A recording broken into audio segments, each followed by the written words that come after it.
How do you feel physically? How many more years do you think you can play? How many years do you want to play baseball in the major league? Well, Nelly, I am very funny person because I think that I would like to play as long as I can help a ball club. And sometimes, like year before last year, I played with a very bad left shoulder, and it was very, very tough for me. I don't want to play like that because I hurting myself, and I hurting also defense, and I hurting the Pittsburgh organization. So I would like to play until I reach the 3,000 hits. I tell you the truth. I think that is something that not too many fellows accomplished in the past, and not too many fellows are going to accomplish in the future either. Mm-hmm. So I would say I would like to play until I reach the 3,000 hits. Well, you're going to manage this year in San Juan in the Winter League. Would you like to continue in baseball in that category in the future? Well, I managed one time in Puerto Rico, and this is the second time that I'm going to manage down there. I will be managing the San Juan Baseball Club in San Juan. I would like to stay in baseball in some capacity. Right now, I cannot tell you which capacity, but I would like to stay in baseball in some capacity because I love baseball too much, and it will be a completely loss for myself just to stay away from baseball. I don't think I could never stay away. As long as I am alive, I cannot stay away from baseball. Mm-hmm. So it might be that I might continue because I like to work with players, and I really enjoy to be in the ballpark. Well, I know the ball players enjoy having you around. One guy in particular who was favorably impressed with you, meeting you for the first time personally this year, was Dave Justy. And I might mention, too, that your judgment of pitchers is pretty good. I think you made a recommendation on Justy, didn't you? Well, Nelly, Mr. Joe Brown called me in the winter time, and he asked me what I thought about Justy, and I gave him my opinion, and probably he was going to sign him anyhow, but he called me and he asked me what I thought of Justy. He could help the ball club. Mm-hmm. So I gave him my opinion and I signed him. So we went to Kansas City, and I knew that we was weak in the bullpen for a while, and I recommend Orlando Peña, which I think he can really going to help this ball club because this fellow knows how to pitch, and this fellow is a tough competitor. So I would say that Peña also going to help this ball club. Roberto, I wanted to thank you on behalf of Bob Prince and Gene Osborne, too, for the very warm and sincere gift you gave us of an autographed baseball. You're quite a deep sort of a person as far as emotion and warmth, and it's been my pleasure to know you for many years. And you told me one time you kind of had a philosophy on life. It was one of getting up and doing the best you can every day, and when you meet people, try and be as nice as you can to them. Did you suddenly come across that, or is that just a recent philosophy in life for you? Well, Nelly, all my life, I come from a very, very sentimental family, and my mother, she's very, very religious. And all my life, I'm very, very close to my mother, and I would say that lots of times through playing baseball, I am a person, as a ball player probably, and as a human being, I am another person. I really love people, and all my life I never have any problem with people outside the ballpark. Sometimes I have to say something to some of the writers because I feel that they are not right one, sometimes. But I love people. I would say that I love all kinds of people. So I said before, I never have any hate for any human being in my life, thanks to God. And I would say that I love everybody. So this is the way I always feel, and I think that I'm glad because I took after my mother. Well, Roberto, we'll end it with that, and it's been a pleasure talking to you, and I know it's a joy to be here to wind up Forbes Field and see this great crowd, isn't it? Oh, this is great, Nelly. This is a big emotion for me because this ballpark means a great deal to me because I spent here 16 years, almost half of my life. I spent here 16 years in this ballpark, and this ballpark been great to me right here, and the fans are being great for me here too. So it's like I was telling some of the fellows today. You've been married to your wife for 16 years, and so all of a sudden something happened, and you gotta be hurt about it. But it's like a new ballpark. It's like you might find another wife or something like that. You have to wait and see.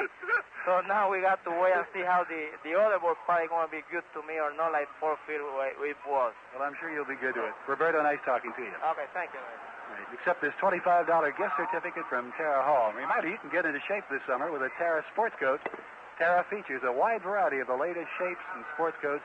You can see them at Henry B. Klein, 111 Fifth Avenue in McKeesport. I'll be back to take a look at some scores in just 1 minute. Very quickly, scores in the National League. After 6 innings, it's 4-2. St. Louis leading Philadelphia. That's the first of two. Montreal and New York tied 1-1 after 6. San Francisco leads Atlanta 1-0 after 2.5. And Houston and Cincinnati, the Reds leading 2-1 after 3.5. San Diego and Los Angeles, Roberts against Foster. That winds it up on our Dugout Show. Stay tuned for the second game of the Pirates doubleheader.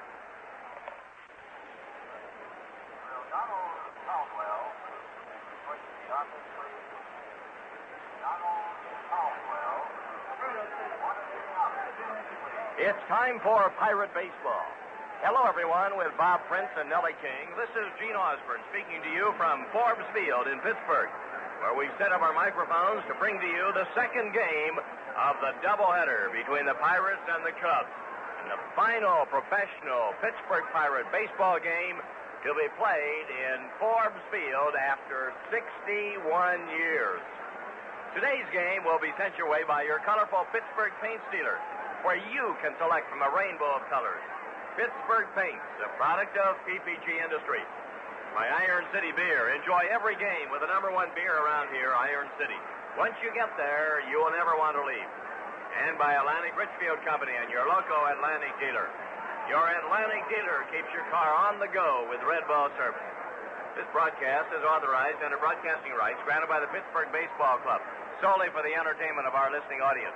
And any publication, rebroadcast, or other use of the description and accounts of this game without the express written consent of the Pittsburgh Baseball Club is prohibited. Both clubs have come back to the dugouts. The batting order for the Chicago Cubs, the battery, Milt Pappas on the mound, and J.C. Martin behind the plate. For the Chicago Cubs, leading off and playing at shortstop will be Don Kessinger. Kessinger at short. Hitting second and playing at second base will be Paul Popovich. Popovich at second. Batting third and in left field, Billy Williams. Williams in left. Batting fourth and at first base, Jim Hickman. Hickman at first. Hitting fifth and at third base, Ron Santo. Santo at third. Batting sixth and in right field, Johnny Callison. Callison in right. Hitting seventh and playing in center field will be Cleo James. Cleo James in center. Hitting eighth and doing the catching will be J.C. Martin. Martin catching. And batting ninth and doing the pitching will be the veteran right-hander, Milt Pappas. He will be making his first start since coming to Chicago from Atlanta. And for the Bucs, who get a fine ovation now as they come out of the dugout and head on to the field. Leading off and playing in center field will be Matty Alou.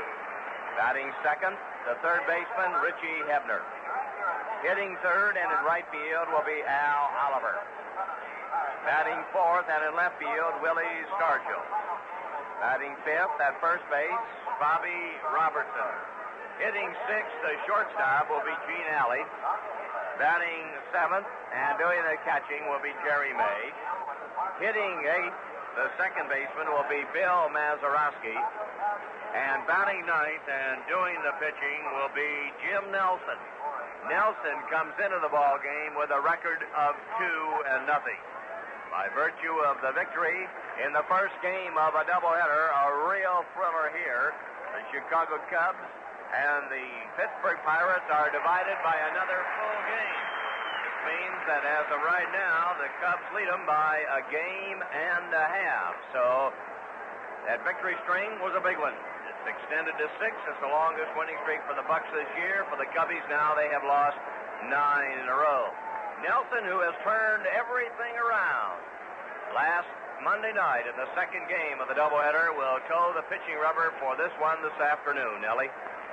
Well, he sure did, and a real gutty performance. This is the kind of a fella that has the same attitude as Bob Moose. I don't think he's overwhelmed with victory, and he's not saddened by any kind of defeat or bad performance. He's kind of even-tempered. And Steve Blass put it pretty well last night. We're out at Greengate Mall, and he's talking about Jim Nelson. He said he's the kind of a guy that you can hit with everything you got. You knock him down, he just keeps coming back. He doesn't know when he's whipped.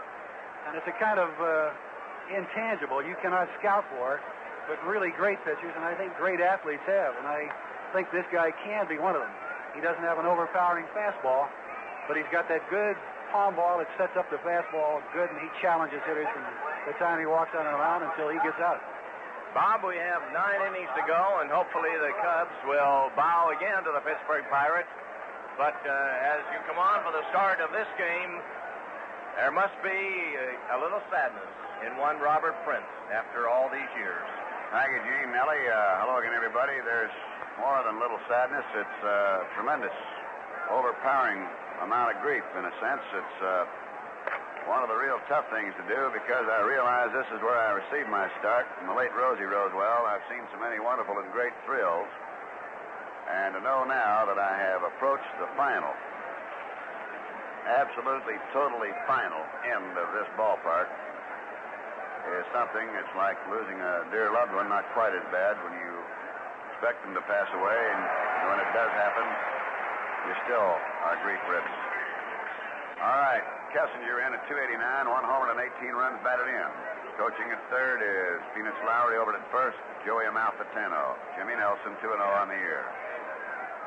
Now Nelson works, and the palm ball is hit foul wide at first, 0-2. Buccos won the front game 3-2, and that's now history. Bat is broken, and Kessinger needs a new wedge. I just had the pleasure of being on television in the Chicago area with Jack Brickhouse, the veteran Chicago caster, with whom I've had the pleasure of working several All-Star games, and the veteran voice of the Cubs, and we got kind of nostalgic because he and I both had some fine memories of this ballpark, and working here in an All-Star game together and elsewhere. But that's something. This is the end of the old lady. Ball outside, 1-2. And Horst Zarnicki, here's the groundskeeper par excellence. University of Pittsburgh, and everything will sometime be over here watching it go. There's a base hit to left by Kessinger. Scooped up by Stargell. He goes to the opposite field off Nelson's palm ball. Significantly, Chicago's Cubs, who opened here, close here, but their opening victory, 1909, was by a score of 3-2. We've had 2 close games in the series. Yesterday afternoon and the first one today, Bob. Yep. And the score in game 1 was 3-2 our way. So we paid him back. I'd like to do it again, 3-2, and let him know we really meant it. Throw over to first base where Bobby Robertson grabs the ball. Kessinger's back. Batter's Paul Popovich, the second baseman at 263. 3 homers and 10 runs batted in.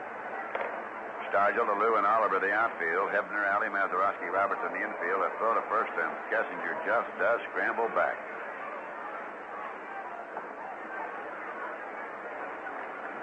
Left-hand batting Paul Popovich. Jim Nelson checks at first, delivers. Swinging a foul tip, strike one. In behind the plate, Jerry May. He walked to drive in a big run in the late stages of the ball game, and then Justy got in some trouble, and Luke Walker came in, striking out Banks and grounding out a batter, and it was all over, 3-2 with the bases loaded.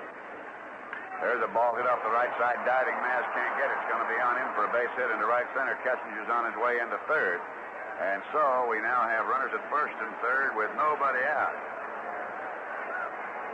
And the batter will be the left fielder, Billy Williams, at 290, 19 homers and 61 runs batted in.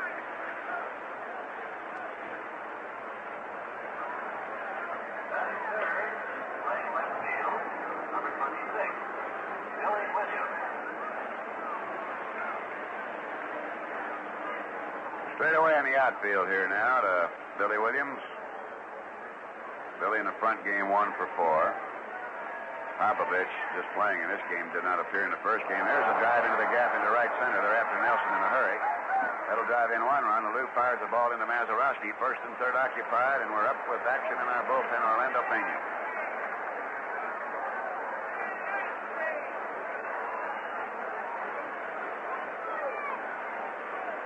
the batter is Jim Hickman, who is 1 for 3 in the first game. He's batting .331, 18 homers, 51 runs batted in.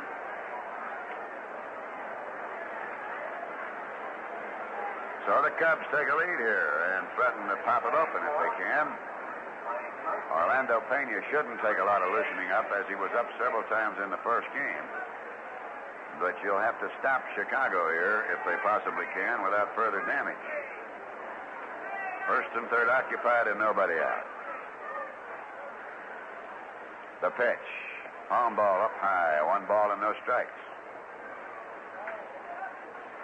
Kessinger opened up with a 2-strike single through the gap in left. Popovich then singled into right center, and Williams did likewise, driving Kessinger home and putting Paul Popovich to third. Palm ball, strike is call, 1-1. Hickman checking off.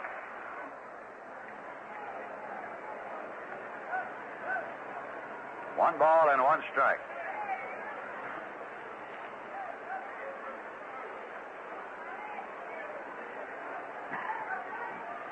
Fastball into the dirt, blocked down nicely by Jerry May. 2-1.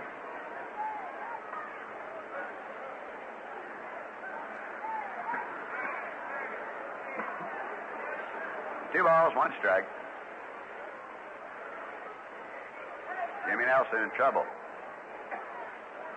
The right-hand batting Hickman the pitch. Just inside, and it's 3-1. Chicago leading here 1-0 in the second and the final game.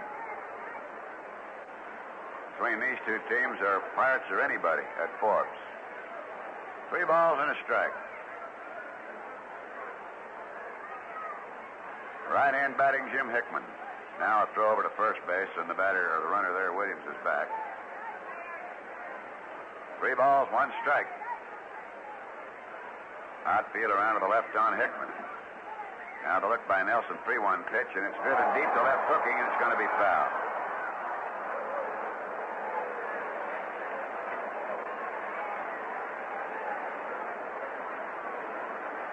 So we have a 3-2 count, and we'll watch Williams now.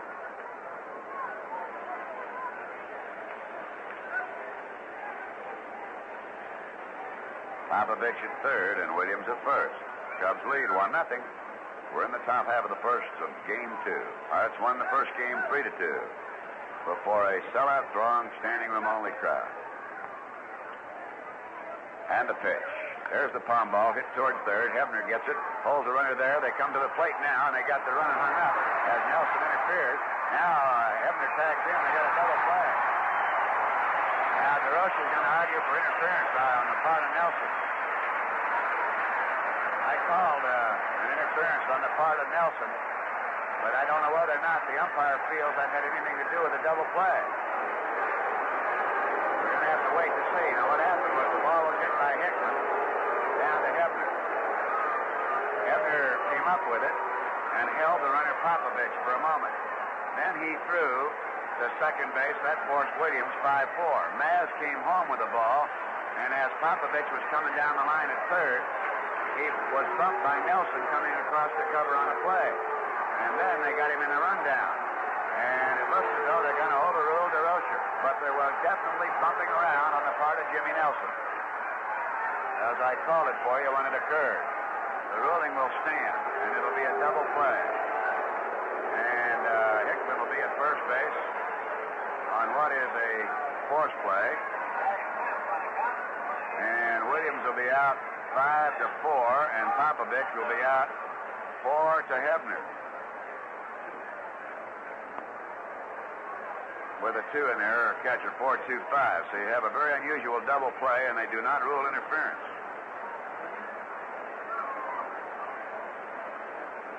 Rather unusual. 2 out.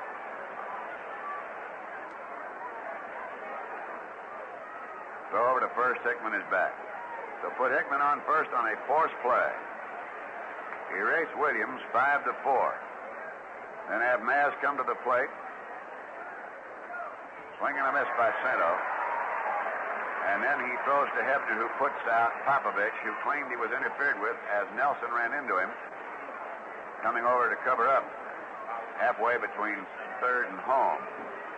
Ron Santo 0 for 3 in the first game, batting at .230. No balls, a strike. Palm ball inside, 1-1. I have to go on the assumption that the umpires did. I know they saw the bumping around. There isn't any doubt about that bumping around business. The question is whether or not, in their opinion, the runner was obstructed in such a way that he could not either get home or go back to third. And it's obvious they have ruled that he could not do either. That's why I'm sure Al Barlick and third base umpire, or plate umpire Vargo, felt there was nothing to it. 2 balls and a strike. He was so far down the line that there wasn't any way you could get him either way, that he could get back either way. But there was definite bumping. All right, 2 balls and a strike.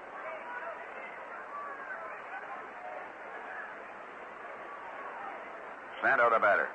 Now the 2-1 pitch. Over the plate for a strike, 2-2. So to Eddie Vargo of Butler, Pennsylvania, who as a youngster saw many a game here at Forbes, goes the honor of calling the last game in the major leagues to be performed at Forbes Field.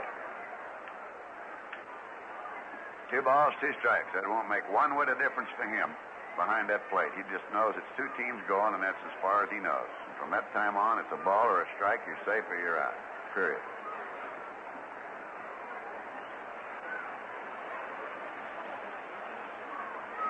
Two balls, 2 strikes. The look at first, the pitch to Santo. Ball outside, 3-2. Hickman will be up and going.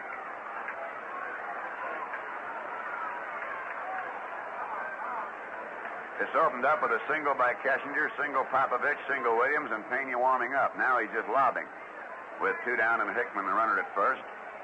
This represents right here, I would think, for Nelson, a very key out. 3 balls, 2 strikes. Hickman takes off. Palm ball pops him up.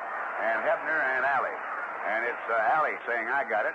And he's there for the out.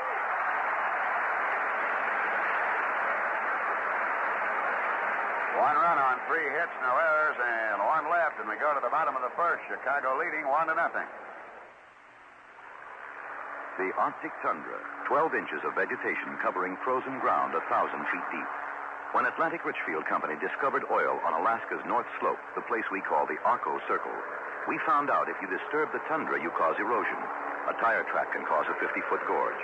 We stopped driving our trucks across it and started experiments with 13 different kinds of grass seed, so that if erosion occurred, we'd be ready. The seeding has to be done by hand. The fertilizing has to be done by helicopters, and the grasses will have to be incredibly hardy to make it. But if they do, there will be a way to protect the delicate tundra forever.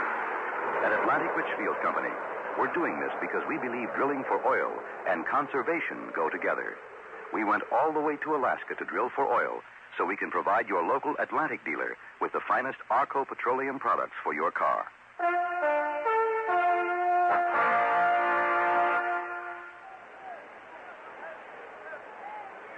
Let's pause for station identification on the Pirate Baseball Network.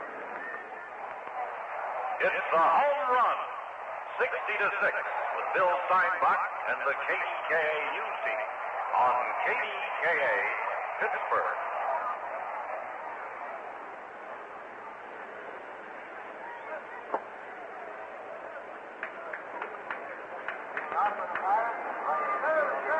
Milt Pappas, the right-hander, 2-2 on the hill.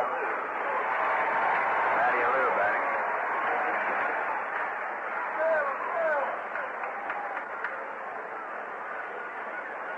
Here's the pitch, and Alou combs a foul out of play. Alou 1 for 4 in the first game, batting at .276. Rusty Staub hit his 11th for Montreal in the 8th with 1 on. They lead 3-2. They're leading the Mets 3-2 and still batting. Now the 0-1. Ball inside, and a count of 1 ball and 1 strike. Sorry to learn of the passing of Jim Spots, the manager of WLEM on our Pirate Radio Network. The manager of WLEM, and that's our sincere sympathies along to his family. Curveball for a strike, 1-2. At the end of 8 innings in Montreal, the Montreal Expos lead the New York Mets 3-2. 1 ball, 2 strikes. The pitch, ball outside, 2-2. Carl Morton and Sadecki are hooked up there, and Morton has 3 outs to go to help the Buccos gain a game. Hear the crowd roar? 2 balls, 2 strikes. Now Lou hits a high fly ball down the right field line. Callison running very hard, running. It's a foul ball as Callison can't get to it. Funny thing, I was just talking with Jack Brickhouse. We were going around the park looking at things that I'm going to sorely miss just in the way of views. And we showed the scoreboard and said, when we take this down, you'll have the only one left in the major leagues where you see the inning by inning. And see the charm of that with that crowd roaring when they see Montreal get 2 up there? Because the folks are cognizant of what we did in the first game that are here. They're aware of what we're doing in this game. A foul up along third. There may be a play for Santo this time. The ball drifting on him, and he snatches it. Beautiful play by Ron Santo. And when you saw the 2 come up here, you heard that crowd roar. Now when you really hear the roar is if they just start taking down the numbers and put it up Montreal 3 and the New York Mets 2. And the way this race is going, we need all the help we can get, but we can't do anything about what's going on in Montreal. What's going on right here we got to worry about. Hebner, who is 1 for 3 in the first game, hitting at 309. Here's the pitch. Swing and a miss, strike 1. Cubs lead 1-0. Pirates won the first game 3-2. No balls, 1 strike. The outfielder out to the right. To Hebner. Al Oliver on deck. Pappas, the right-hander, works. And there's a high fly ball out into center field. Cleo James drifting over to the left. He's there, and it's 2 out. Cubs 1 and the Pirates nothing. The right fielder, Al Oliver, at 2.50. 5 homers and 31 runs batted in. One thing I'm going to request of you, Nellie, I'm going to want. I know you can prepare it in due time. I'd like a scorecard signed by everybody that played in this last game. We'll get Chicago when we get to Chicago. And then make me up a little plaque, if you will. Ball outside. I'd like to have the plaque, if you don't mind, of the last game I ever called here with the scoring of the game for both clubs signing in their proper position. You do that for me? Be happy to do it, Rod. You're making money hand over fist with these firsts. A foul out of play 1-1, but it's all right, old buddy. Selling them all at cost, too. No, I don't want you to do that. Take your markup. It's hard to get. He's looking for a no-hitter every game, Bob. You better not get one here. I won't speak to either of you guys if you throw up a no-hitter in this game. 2-1. I want to walk out of here saying I never saw a no-hitter in this ballpark. You join me in that, Arthur? We don't want Lady Forbes to give up a no-hitter here, do we? 2 balls and a strike. Not this far. Not after 61 years. No way. 2-1 pitch. And a swing, and it's 2-2. Well, we've already lost our chance to get one. Now, the first hit we get, and we can breathe easy. Come on, Al. Get it over with. 2 balls, 2 strikes, 2 out, the pitch. Turned it over outside, 3-2. Remember, I asked Hank Bauer one day what Pappas threw. He said, fastball slider. Gets it up and out of the park. I'd like to see him get a slider up if he still throws it. 3 balls, 2 strikes. Milt Pappas working to Al Oliver, the pitch. And there she goes. High, dry, and kiss it goodbye.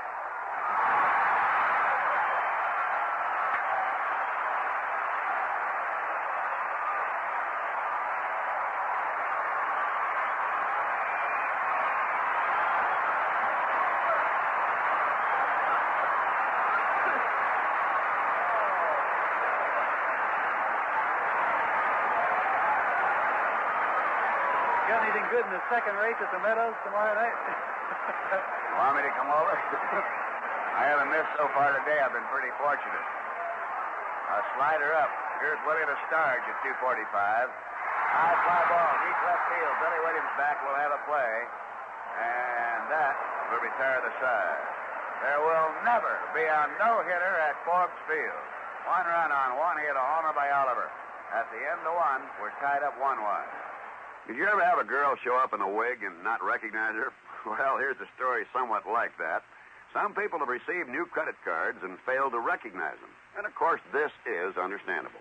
The big name on the card, and incidentally, it's a handsome card, but the big name is Arco. A-R-C-O. They didn't realize that this new Arco card was a replacement for their old Atlantic credit card. After Richfield and Atlantic merged to become the Atlantic Richfield Company, it made sense to have one national credit card good at thousands of service stations from coast to coast. Makes it easy for everyone, including the people at Hertz, Ramada and Treadway Inns, Hyatt House Hotels, Hyatt Lodges, Travelodge Motels, Friendship Inns, Emmons Walker Inns Incorporated, and Superior Motels. They all honor this new card. Now they have only one name to remember, and so do you. Arco. It stands for all the good products and services you get at your Atlantic station.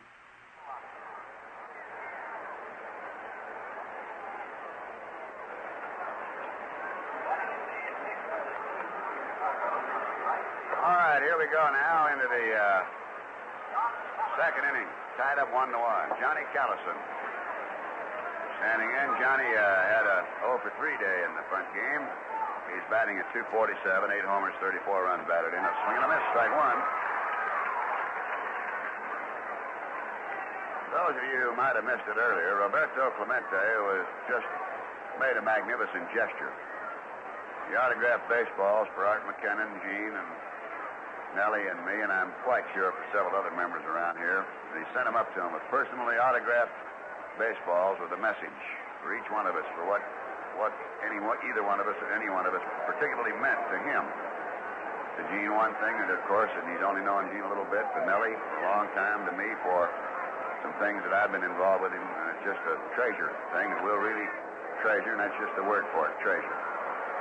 Callison, foul away. But what a thoughtful individual. The great one, Arriba Clemente. Vera just walked in with the youngsters.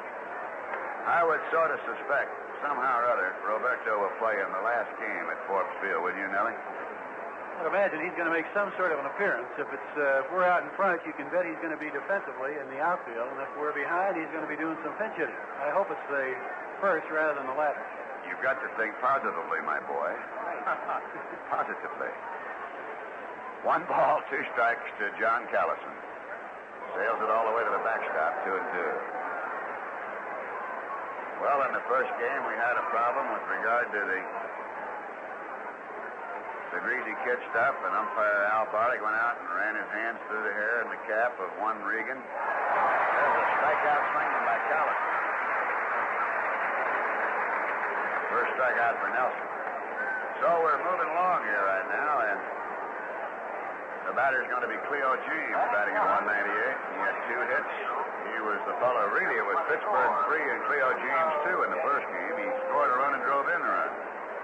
So that he is responsible for the 2 tallies. Billy Hands lost a tough ball game. But the Bucs won a big one when they held them off in the 9th.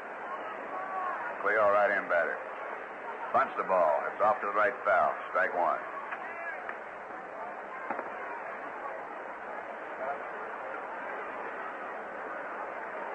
Sign out there. Somebody's not going to give it up. Bed sheet hanging down. Looks like Shea said here. It says Forbes Field forever. Well, I'll tell you, it's been great for 61 years, but it's not going to be forever. Nothing ever is. Progress will prevail. But this will be a beautiful scene that we'll remember forever, 1-1, and the fans that have been here will, while you'll enjoy tremendously Freever Stadium, and believe me, you will, it's an awe-inspiring sight. Here's the 1-1. Foul ball. That flies down the left side. 1-2. There has never been a ballpark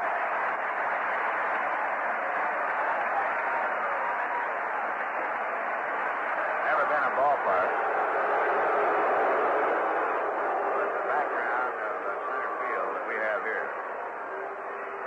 Fans are upset. The bat slipped out, and one of the fans got it. But Cleo James, that could be his game.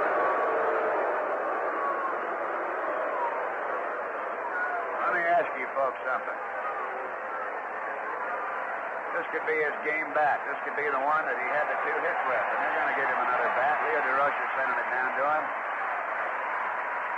That's all he wanted was his own bat back. Leo DeRocher sent the bat down. See? Just wait a while. You'll find it happening.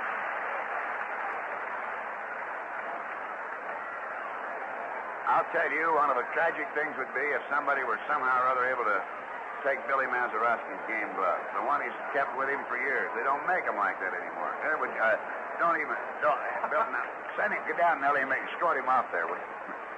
Here's a 2-2 pitch, just underneath 3-2.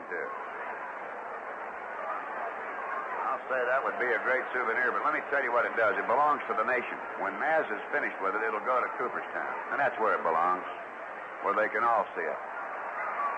Foul to the right out of play. Then I'm quite confident that Bill will send that glove to Cooperstown. It belongs up there. It looks like a glove used in 1909. I've never seen a smaller glove in my life on a major league ball player.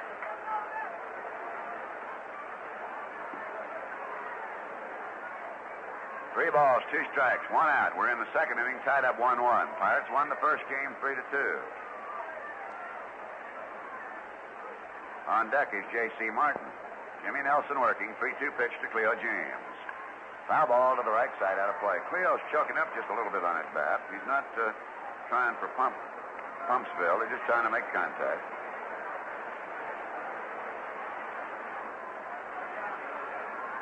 Man, you don't think we're going to be in the middle of a hornet's nest when we come flying around into New York next Monday, tomorrow night. 3-2 pitch, a fly ball toward left, coming up for it. Will Stargell has it. I can't wait for Gene Jarvis and that magnificent organ music at Shea Stadium. And 55,000 people going wild. And that'll be about how many will be there when we play the Mets tomorrow night and Tuesday night, and then again on Wednesday afternoon.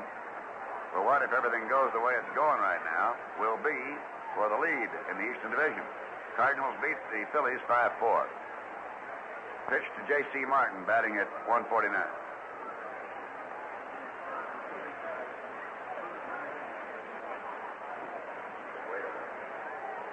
One ball, no strike.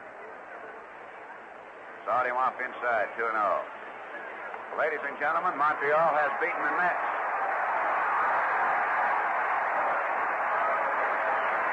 That's 2 out of 3 for them over the Mets. They win it 3-6-0, 2-12-1. Morton beats Sadecki 27,000 at Park Garage.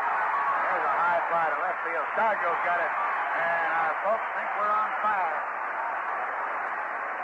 3 up and 3 down, and we go to the bottom of the second, 1-1.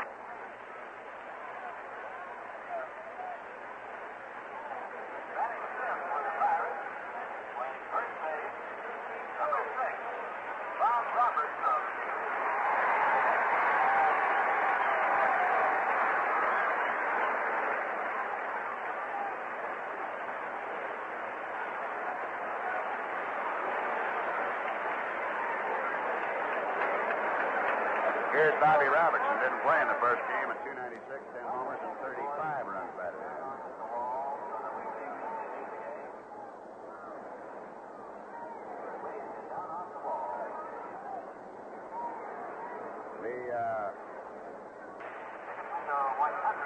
The Pirates won the first game of the doubleheader 3-2 to extend their winning streak to 6 straight. At the same time, handed the Cubs their 9th consecutive loss.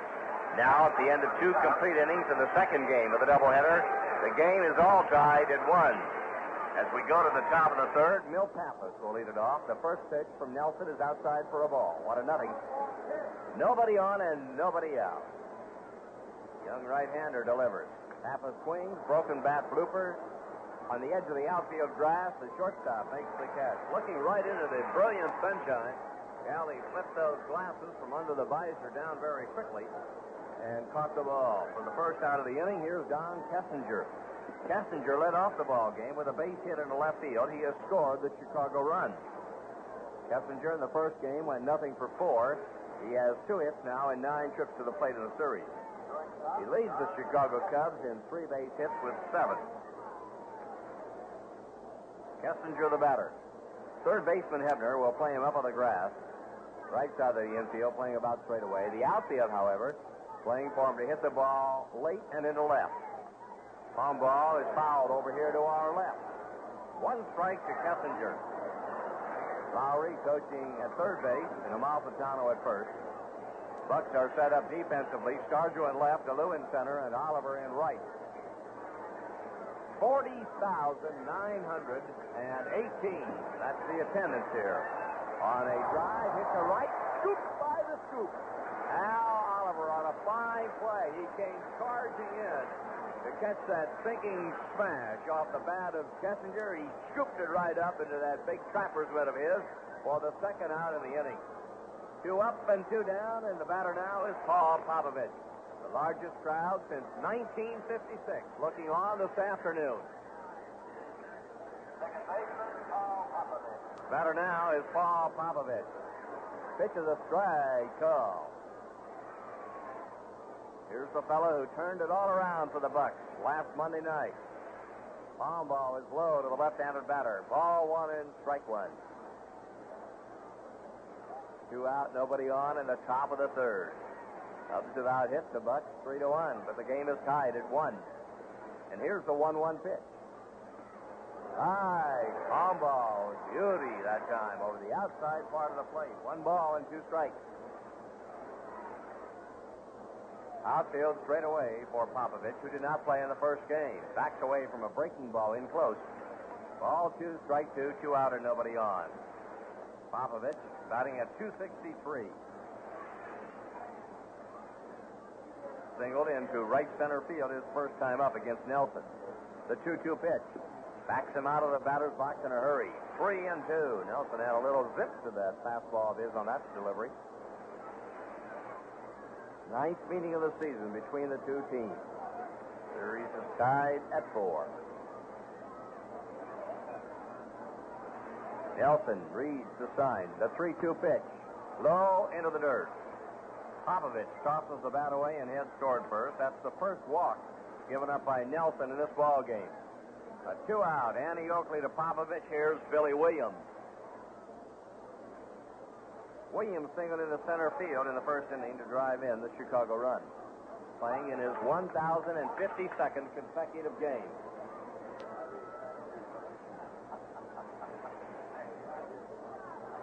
Nelson will work with a runner at first. Robertson will hold the inside corner against him. The pitch to Williams is outside for a ball. 1-0.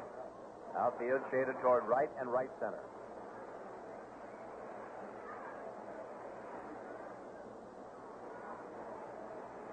Runner leads at first.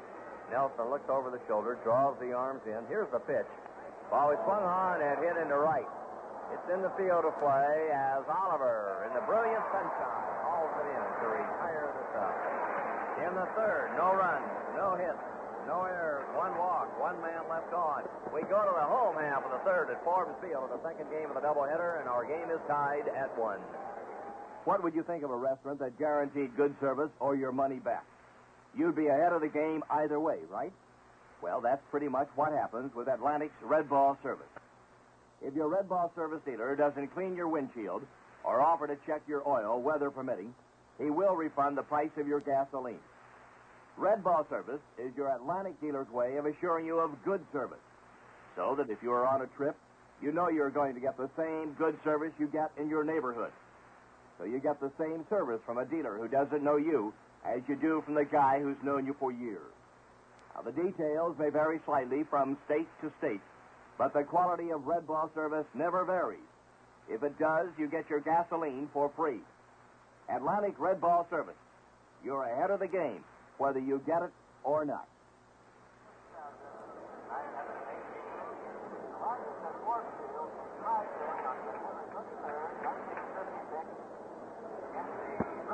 The crowd now hearing the announcement from the PA announcer, Art McKinnon, that the crowd at 40,918 is the 4th largest regular season crowd. If you count World Series, it's the 5th largest in the history of Forbes Field. Here's Mazeroski. He's played before them all. Pitch is cut out and missed for a strike, and it's 0-1. 1 for 4 in the first game. Maz is 1 out of 6 on the series. Pappas throws in close for a ball. 1-1.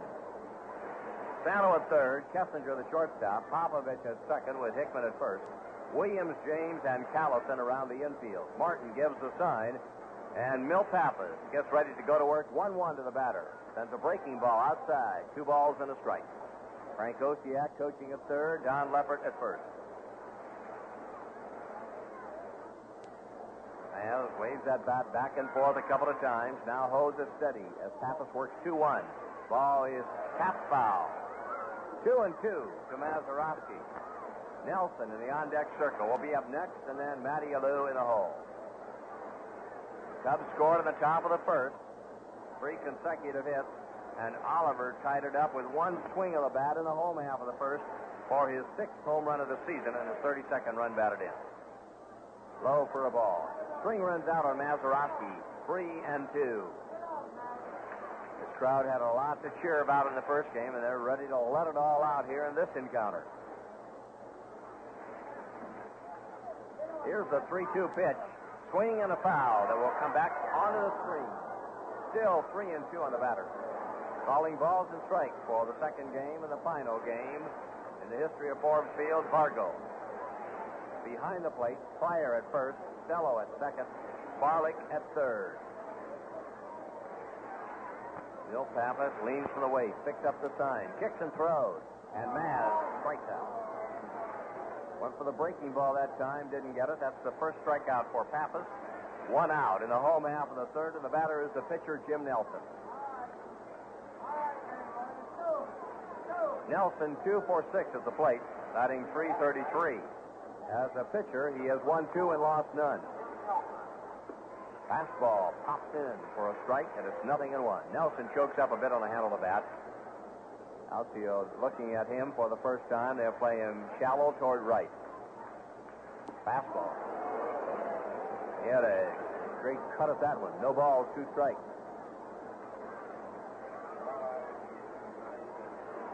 Steps out for a moment and then digs back in. Pappas works 0-2 to the batter.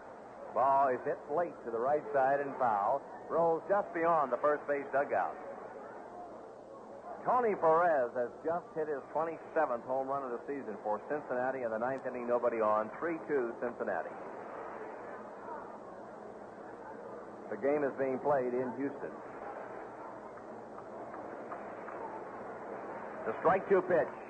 A ball outside. Teased him with a curveball that time, down around the knees. It just missed. 1 ball, 2 strikes.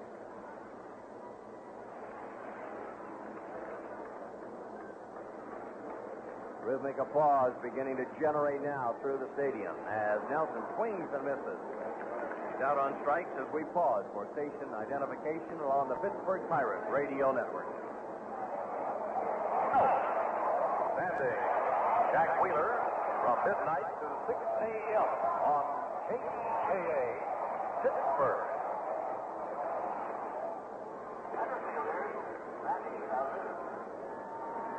Here is Matty Alou. 2 out, nobody on in the last half of the third. Tied at 1. Swinging on the first pitch.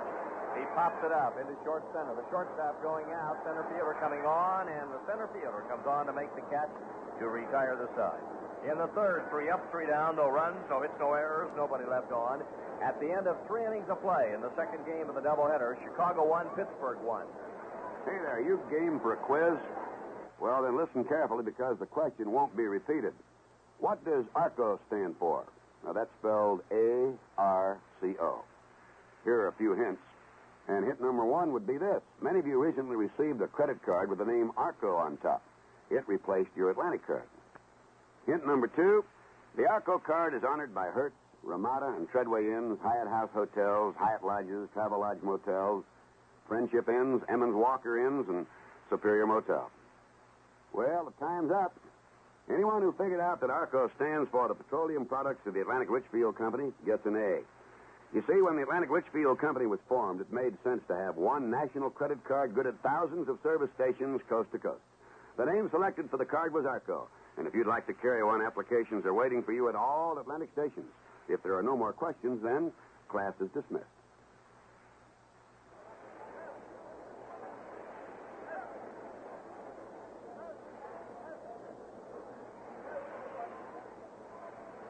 The first 3 innings were brought to you by Atlantic Richfield Company and your local Atlantic dealers. These next 3 innings are brought to you by Iron City Beer. Have an Iron City right now. The batter is Hickman here in the top of the 4th inning. Pitch is a strike called. That was a fastball, knee high. Outfield is shaded toward left and left center. The gap is in right center field and down the right field line. Swing and a foul back.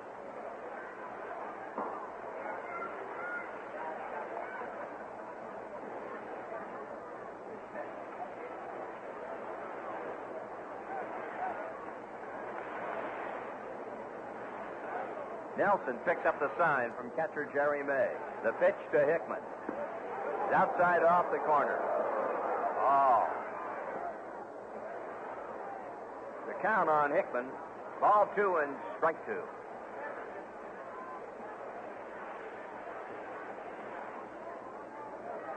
Nelson very deliberate. Delivers. The ball is swung on. Broken bat fly ball into left center field. And Alou has to angle away. Turn his left shoulder into the bright sun and then sort of catch it going away. 1 out. The batter will be Ron Santo. Santo popped to the shortstop in the first inning. So he is 0-for-1 against Nelson. He has 1 hit in 8 trips to the plate in this series after being shut out in 3 tries in the first game. Swing and a miss. Nelson gave him a fastball. 0-1. California has edged Kansas City 2-1. Murphy the winner, Rooker the loser.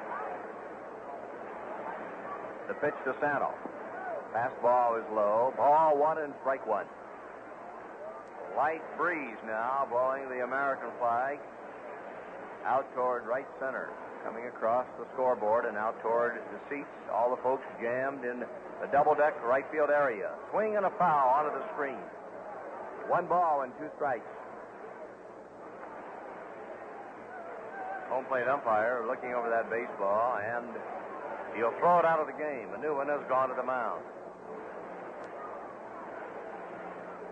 Cubs are 21-16 at home, 14-17 on the road for a 35-33 record.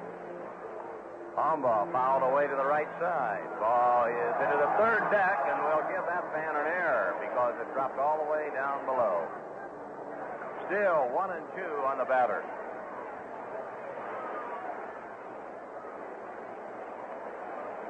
Santo digging in and waiting. Nelson kicks and throws. Curve that's low. 2-2. 1 out. Nobody on as the Cubs bat in the 4th inning, and the game is tied at 1.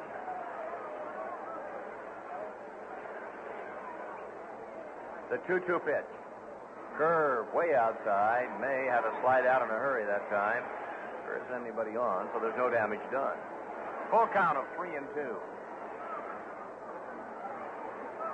With 2 out in the 3rd inning, Nelson walked his first and only batter thus far in the ballgame. He gave a walk to Popovich on a 3-2 pitch. Now, for the second time, he has gone 3-2 on a Chicago batter. Right-hander delivers. The ball is swung on, hit toward right. Going back is Oliver. Still backpedaling. He's there. He made a Clemente-type catch right in front of his body, about belt high, after he got to the warning track. 2 up and 2 down, and the batter will be Johnny Callis.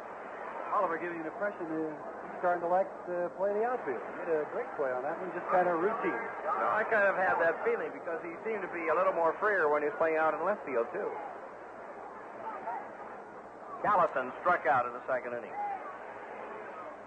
Nelson has but 1 strikeout, and it was against this left-handed batter. This is outside, a little high, and off the corner for a ball. 1-0. Montreal defeated New York 3-2. St. Louis down Philadelphia 5-4. The pitch. Swing and a miss. That's a fastball right up around his shoulders that time. He didn't get it. Bucs won the first game 3-2.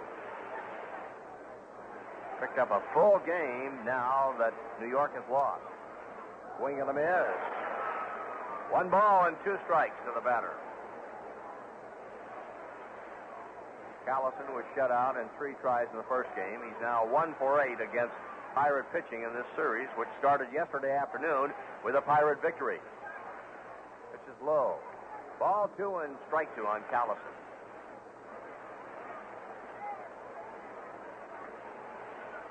Bucs have won 6 in a row, 4 from the Cardinals, and yesterday and the first game this afternoon from Chicago. Fastball was way over the batter's head. And He has gone to 3-2 now to Callison. On a 3-2 pitch to Sano. Sano hit a fly ball caught by Oliver in right. Now the 3-2 pitch to Callison. He takes ball 4 in close. Second walk issued in the ball game by Nelson, and it brings up Cleo James. 2 for 3 in the front game, fly to the left fielder, his first time around against Nelson.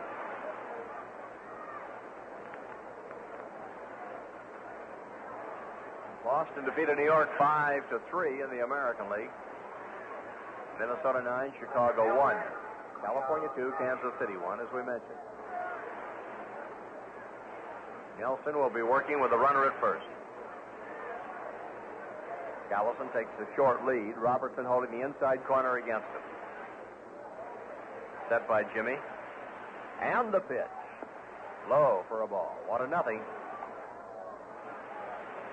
Scarjo in straightaway left field. Alou has moved way over to his right or toward left center field. There's a tremendous gap over second base into straightaway center and into right center field. Oliver all alone out there in right. There's the set by Nelson. The pitch. Breaking ball off the corner. Ball 2 and no strikes.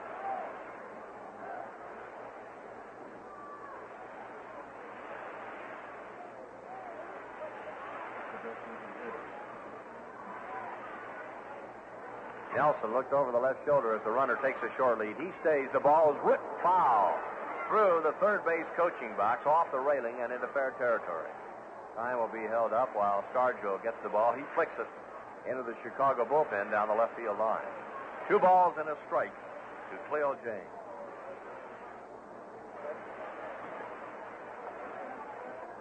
Big series beginning tomorrow night in New York between the Pittsburgh Pirates and the New York Mets.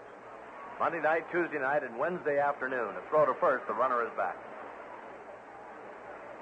Thursday will be an open date, and the next weekend in Chicago, and on to Philadelphia, closing out before the All-Star break in St. Louis. Pitches hit right at the batter. He ducked underneath it, turned his head, and hit him on his batting helmet, and he is all right. He'll go to first. He couldn't seem to get away from that delivery at all. So now we have Johnny Callison in scoring position at second. Cleo James hit on the batting helmet, the runner at first. 2 men on, 2 out. May has called time, and he has gone to the mound to talk to Nelson.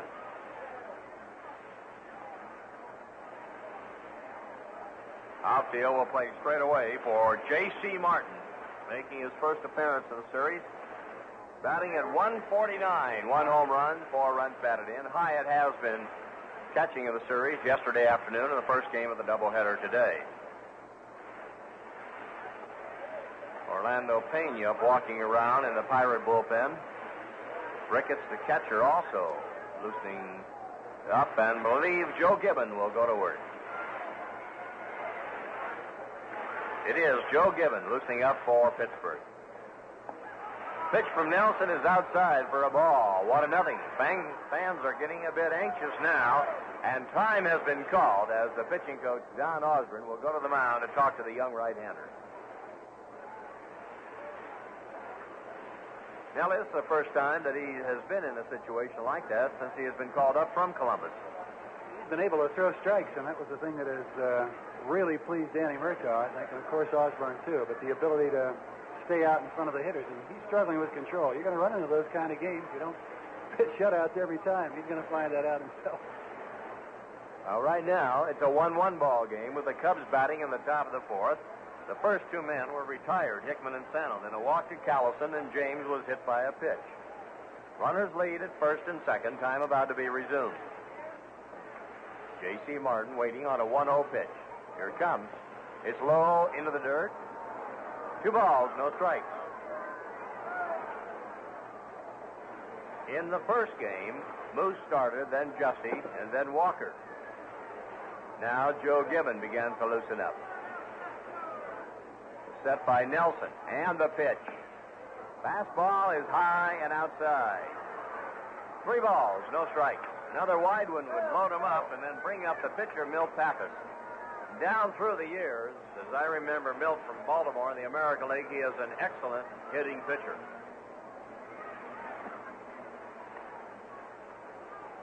He's been around in the Major League Baseball for some 14 seasons now. There's a strike called, and it's 3-1. He was involved in the trade between Baltimore and Cincinnati. He was going to Cincinnati, and Frank Robinson going from the Reds to the Baltimore Orioles. Runners lead at first and second. The pitch. Swing and a ground ball foul. Something will have to give now. A runner at first, a runner at second. There are 2 outs, and ball 3, strike 2 count to the left-handed hitting J.C. Martin. Time held up momentarily as that ball came off the wall, rolled out into the playing area, retrieved by Luke Walker. So Nelson goes to the back part of the mound, goes for the rosin sack, squeezes it a couple of times. Now steps back atop the pitching rubber. Runners lead at first and second. J.C. Martin waiting on a ball 3, strike 2 pitch. The look to second. Here's the pitch. The runners go. He almost threw it away.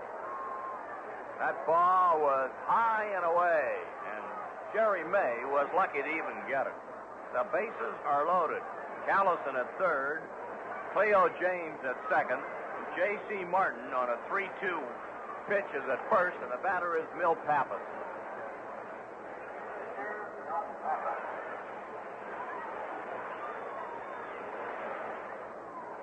Pappas, just acquired from Atlanta, steps in. The game is tied at 1. Runners lead at first, second, and third.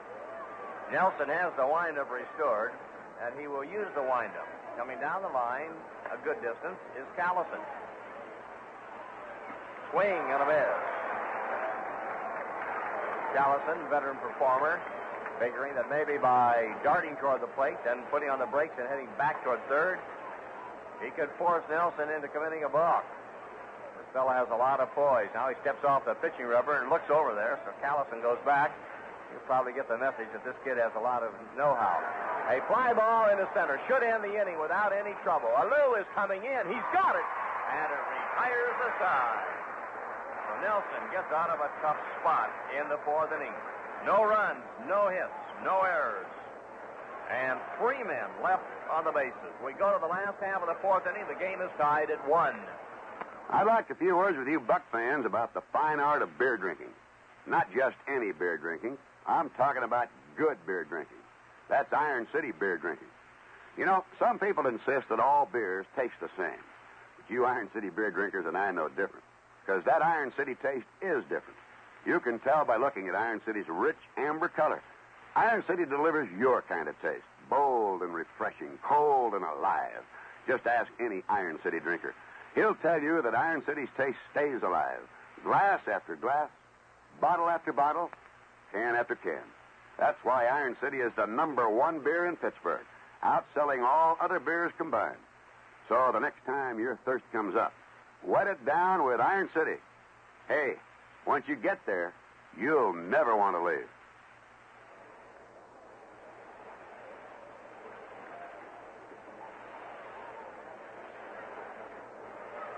In the last of the 4th inning, Hebner, Oliver, and Scarjo will be the first 3 men to go against Milt Pappas. You haven't heard, you just dialed across. The Pirates won the first game 3-2. And are tied in this game at 1. Here is Hebner, and the folks would like to get something started now with that rhythmic applause. 40,000 plus. There's a foul back to the screen. 1 strike on Hebner. Hebner applied to the center fielder in the first inning. He had 1 for 3 in the first game, and 3 out of 8 now against Cub pitching in the series. For the year, Ritchie is hitting at .309. He leads the team in doubles with 16. The strike 1 pitch. Curve bends in a little close to the left-handed batter. Ball 1 and strike 1. Cincinnati has defeated Houston 3-2. The difference in the ball game for Resnick, 27th home run of the season. He leads the major leagues in home runs. Change-up is popped into the air down the third base line. Coming down the line is Sano, and he makes the catch. 1 out. It will bring up Al Oliver. Oliver tied the game in the home half of the first inning with his 6th home run of the season. and his 32nd run batted in. Oliver now with 2 hits and 8 trips to the plate in the series. Left-handed batter, batting 240, 250 for the year, 250. Ooh, he is just able to get away from a pitch that backed him off the plate after stepping up to the delivery in a hurry. He moved into the pitch and was real lucky to get out of there. He's still out of the batter's box, leaning on the bat, and Pappas off the skin part of the mound, walking to the grass, roughing up the baseball.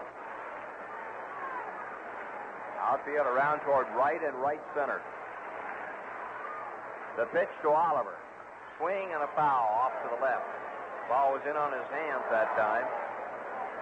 I don't imagine, Nellie, that he'll see anything outside from Pappas for the rest of the afternoon.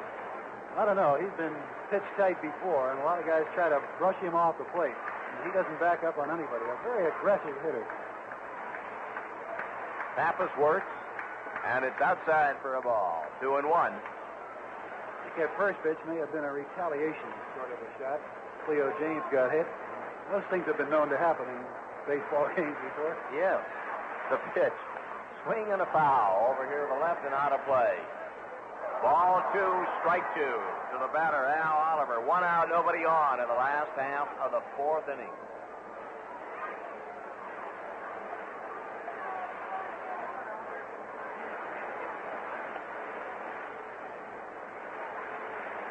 Oliver waiting on a 2-2 pitch. Pappas winds and delivers. Swing and a foul back to the screen. It's still 2-2 on the batter.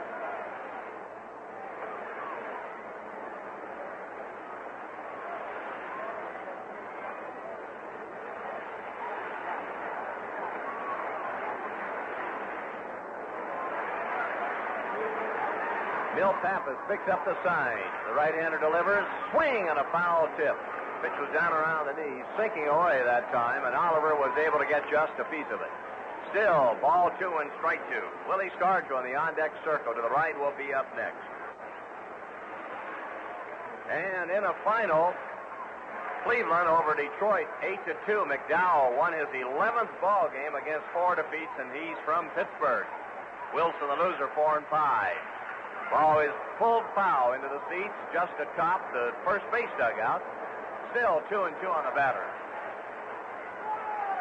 40,918 looking on this afternoon. 4th largest crowd during a regular season, 5th largest if you count the World Series. Pappas works 2-2 to the batter. Pops it up into left. Coming hard is Williams. Sano and Kessinger going out. Kessinger, the shortstop, cuts across and makes the catch. 2 up, 2 down in the last half of the 4th inning. The batter now is Willie Scarjo. Big Will is way overdue. He leads the team in home runs with 14. He has 37 runs batted in.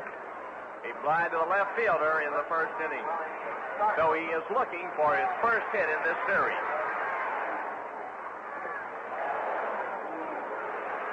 Strike the Big Will. 0-1.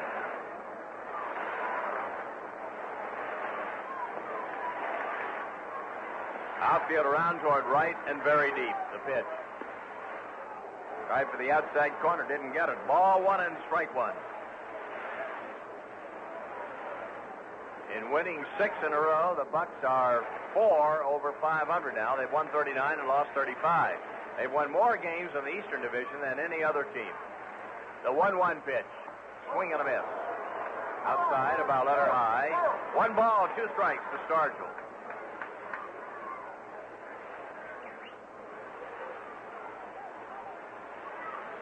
Willie digs back in. Pappas reads the sign, kicks and throws 1-2 to the batter. Let up, and he strikes him out on a called strike. 3rd strikeout for Pappas. Changed up on him completely that time in the inning. 3 up, 3 down, no runs, no hits, no errors, nobody left on. Through 4 innings of the 2nd game of the doubleheader. Chicago 1, Pittsburgh 1. You know, I heard of an interesting thing that happened in a tavern the other night. An Iron City drinker said he could taste the difference between Iron City beer and any other brand. Well, his friend said that it just couldn't be done. So they covered his eyes and they put 3 glasses on the table. Then they pulled a little trick on him and filled all 3 glasses with Iron City beer. But you know what? They didn't pull the wool over his taste. He said all 3 were Iron City. Really knew his iron, huh? But most Iron City drinkers do. They can recognize that bold, cold taste anywhere, anytime. Because Iron City drinkers expect a lot of taste from a beer. And Iron City delivers it. Glass after glass after glass. Iron City delivers a taste a guy can really sink his thirst into. Find out what good beer taste is all about. Taste Iron City. Hey, once you get there, you'll never want to leave. Second game of the doubleheader, the final game at Forbes Field. 61-year history, and the Pirates winning the front game of the doubleheader 3-2. We're tied 1-1 into the top of the 5th. And the leadoff batter, Don Kessinger, will step in for the 3rd time in this game. Singled and scored very lone run for the Cubs in the 1st inning, and was robbed of a possible base hit in the 3rd inning on a good grab by Al Oliver, a shoestring catch in the 3rd. Kessinger has made himself into a very fine Major League ball player. Always had the good defensive tools, but went to switch hitting. Has become very effective from the left side. Proves it with a looping single into center field, and he is 2 for 3. That's the first hit that Jim Nelson has given up since the 1st inning.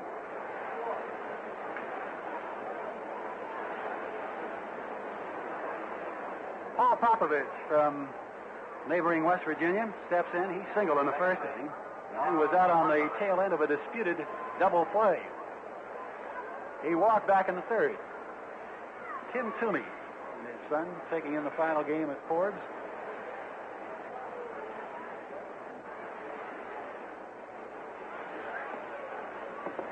Palm ball by Nelson is down low. Ball 1. Jimmy's only had 1-2-3 inning. That was back in the 2nd. Callison, James, and Martin went out, strikeout, and 2 fly balls to left. Yeah, as Rob likes to say, he's been kind of running through the raindrops here. Throw to first. Kessinger back safely. Bobby Moose, Dave Justy, and Luke Walker in that order. And Walker, with a great clutch performance, nailed down the first win. Throw to first, and a good play by Robertson, thrown behind the runner. And Bobby had to backhand the ball to prevent it from going into the box seats. Cubs, by nature, are not a good running ball club. They don't have any abundance of speed. Ball chopped off the first base side. It's going to curl foul. Now Kessinger at second will come back to first. Giants a couple of years ago are the kind of ball club that very seldom did any running, but they've picked up some speed with Bobby Bonds in the lineup now. A little bit of a change in theirs, but Cubs so far have had only 12 stolen bases. Pirates have had 28.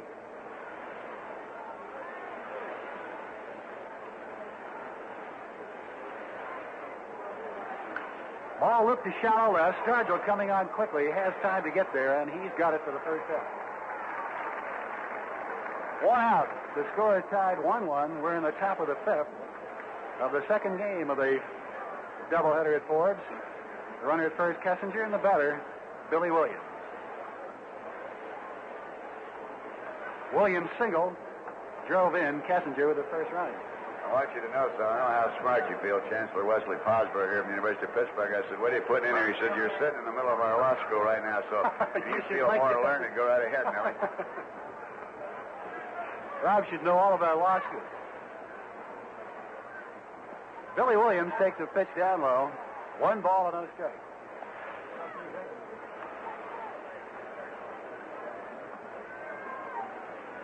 Nice to meet you. Chancellor Wesley Posbar here to take in the final game. Of course, this is the property of the University of Pittsburgh, and this is going to be a law school, I understand. Starting this fall, they're going to do some construction. Fly ball deep to left, going back is Stargell, still going in. He's near the wall. He makes the grab. No, he drops the ball. Holding at second is Kessinger. He'll come to third. The long throw, it is not in time. He slides ahead of the tag. Hebner arguing now with Barlick, and he's jaw to jaw with him. He said he came off the bag. Now Barlick is right on top of him. Hebner is really fuming with Al Barlick at third base. Stargell had the ball in his glove, and as we mentioned before, the sun has become a very serious problem for outfielders right now. 5:30 or close to it here.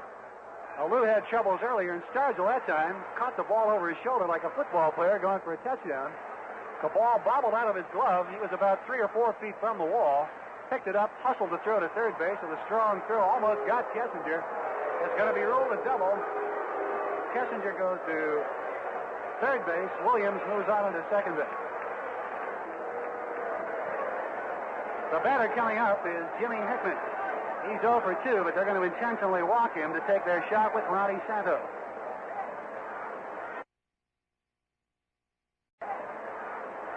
Stargell had room, had the ball in his glove, but dropped it. The walk will be the 4th of the ball game, given up by Jimmy Nelson. This is the first intentional walk.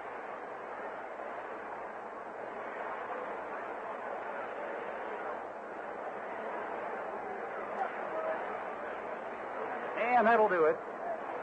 Ball 4. So they're loaded up. Hickman at first base, Billy Williams at second, and Don Kessinger has moved to third. Ron Santo, who is 0 for 2 in this ball game, flied to right field his last time up. Well, the pitch came back with some football last year to finish respectable under Carl DePasqua. They're looking for good things in 70. The Penguins had a great year, and we're hoping this is the start of something big for the Bucs right now. The Mets lost this afternoon in Montreal 3-2. Here's the pitch to Santo, off the fist, foul back out of play. Only one out. The Pirates are hoping for the strikeout here by Nelson, or possibly the ground ball double play. Not a whole lot of speed at Hickman at first base or Santo at the plate. But there's an awful lot of power at the plate, and Santo has only hit 7 this year. Palm ball just inside. 1 ball, 1 strike. Rick Reichard has hit his 9th and the 12th with 1 on. Washington wins that ball game in 12 innings, 4-3.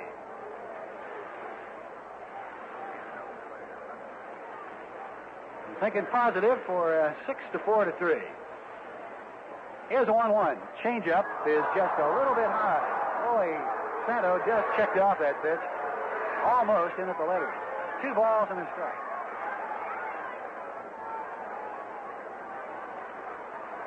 A lot of people you haven't seen in a while dropping by to see this game. Chuck Boyle, former cameraman at KDKA and now with NBC, was here.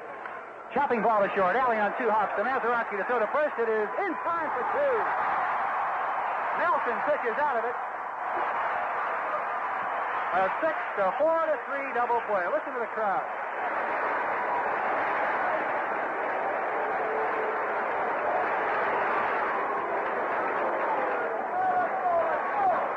Inning for Chicago, no runs, 2 hits, no errors, a strand affair.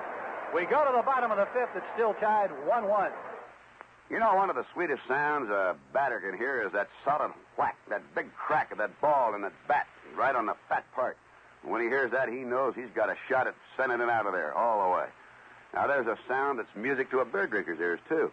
The sound of an Iron City snap-top can. When you hear that pop, you know what's coming. Iron City's great beer taste. Each snap-top can packs 12 big ounces of bold, cold Iron City beer. Every sip of every can is alive with a taste you can really sink your thirst into. And those Iron City 6-packs are pure convenience. They're quick to chill, easy to carry, mighty easy to store.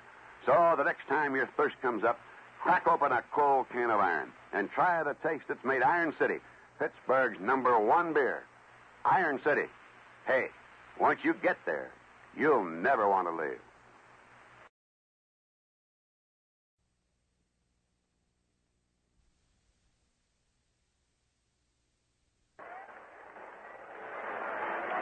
$40,918 buzzing here at Forbes Field. The final game at Lady Forbes will close it down today. And boy, they're sure enjoying a whale of a ball game in the second game, much like they did in the front. Pirates won the front game 3-2. 6 in a row we've won. Robertson leads it off. Curveball by Pappas is outside. Ball 1.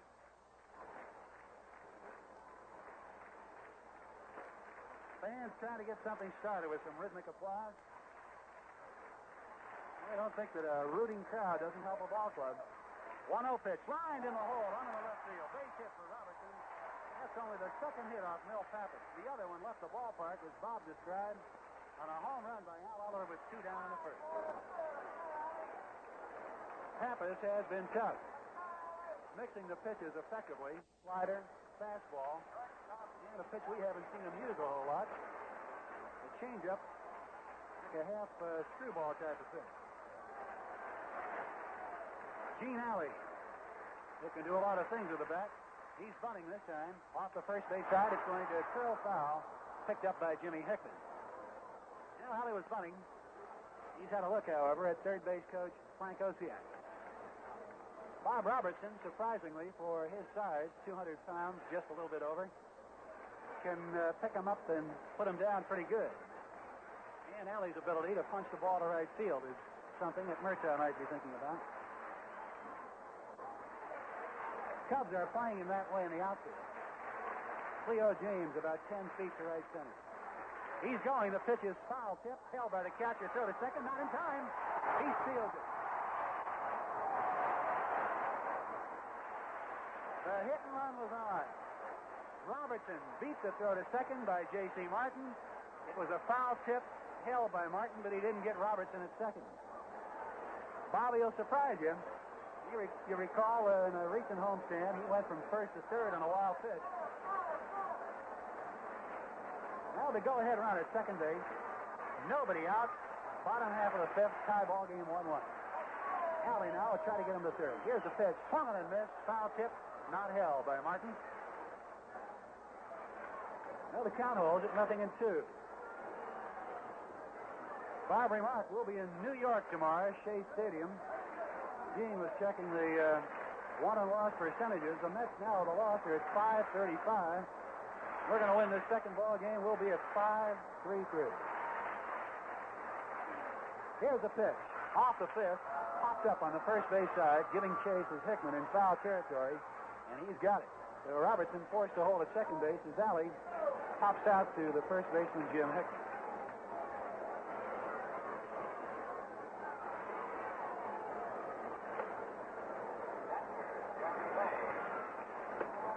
Let's pause for station identification on the Pirates Baseball Network.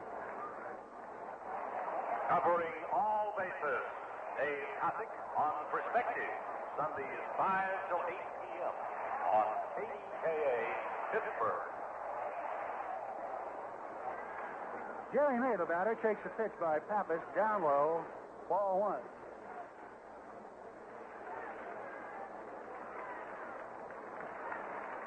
Jerry May walked in the front ball game in the 8th inning with the bases loaded off. Phil Regan produced the winning run in that one, 3-2.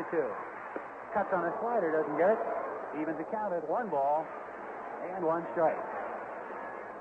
I tell you, Pappas has had excellent control in this ball game. Has not walked anybody, and for the most part has been out in front of everybody.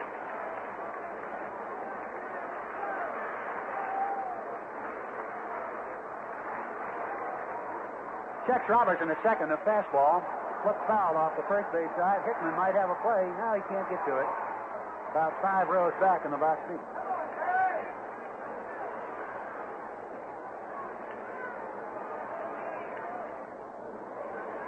People were out early trying to get into Forbes Field this morning. Boy, that was a welcome sign. Bob remarked they're going to be late trying to get out, too. Take 2, who cares? They have no place to go till 7 o'clock tomorrow morning, I guess. That's most of the time you ring in at the old time clock. Remember, I used to do that with Bethlehem Steel. Carry that lunch pail in the off-season. 75 cents an hour, wasn't bad. Curveball just misses outside. Count evens, 2 balls, 2 strikes. Were you a riveter? Just a good old common ordinary laborer. Used the shovel very well. I've been there, buddy. Every time you go by the locks at Rochester, remember, I lived under that like a sandhog all one summer with a jackhammer trying to burrow out of there and get up alive. 2-2 pitch. Checked off by Jerry. Now he goes around, says the first base umpire, Paul Pryor.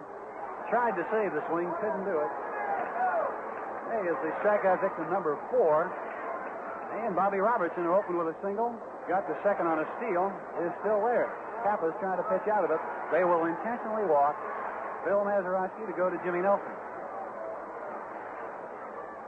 This is the first walk issued by Pappas. Scores around the National League. Houston was knocked off by Cincinnati. Tony Perez hit his 27th in the ninth, 3-2. Winning pitcher there was Clay Carroll, and releases Nolan. Wilson lost it. Los Angeles leads San Diego 2-0 after 5.5. Roberts against Alan Foster. And in a complete ball game up at Montreal, the one you're interested in, the New York Mets were knocked off 3-2. Sadecki lost it. Carl Morton picked up the win. Marshall homered for New York. Bateman and Staub's home run in the eighth with one on. Won that one for Montreal, and it gives the Bucs a chance to just finish 2 percentage points after today's activity from first place in the Eastern Division. Maz at the first, Robertson at second. Check swing. It's fouled off the front foot of the pitcher, Jimmy Nelson. And the count 0-1. Nelson, not a bad hitting pitcher by any means. Had a pretty good debut in the major leagues and hasn't had too bad a performance after that either. Opened up with a strikeout of Mays, got McKelvey in a double play, and then got up and banged a single.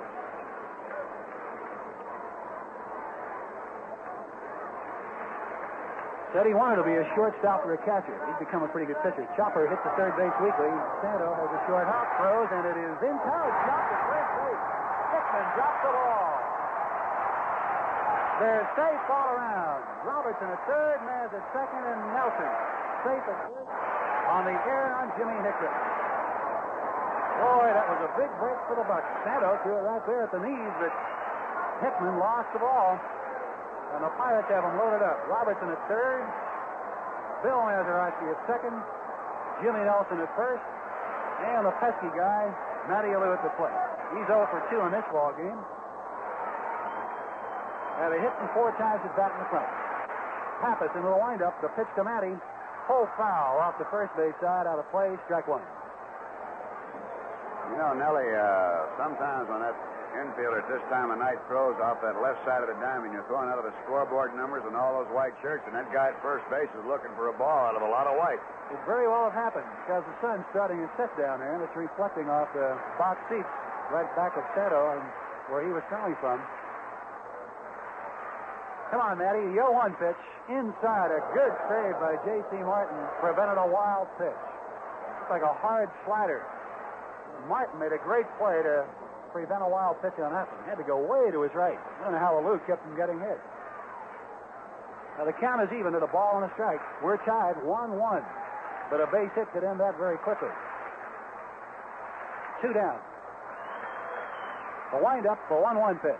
Down low, blocked by Martin, can't find it, but it stays right in front of the plate. Another good save by Martin. 2 balls and a strike on Matty Alou.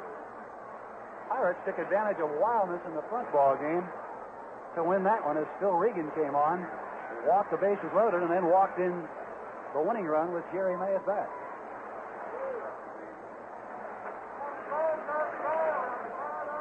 Elroy Face, the greatest reliever in Pirate history and maybe in all of Major League Baseball, drops into the booth, viewing the final game at Ford. 2-1 pitch. Chopped in the hole. On field, base hit. Robertson scores. Mazeroski is coming to the plate. The throw not in time. Alou goes to second, and the Pirates lead it 3-1.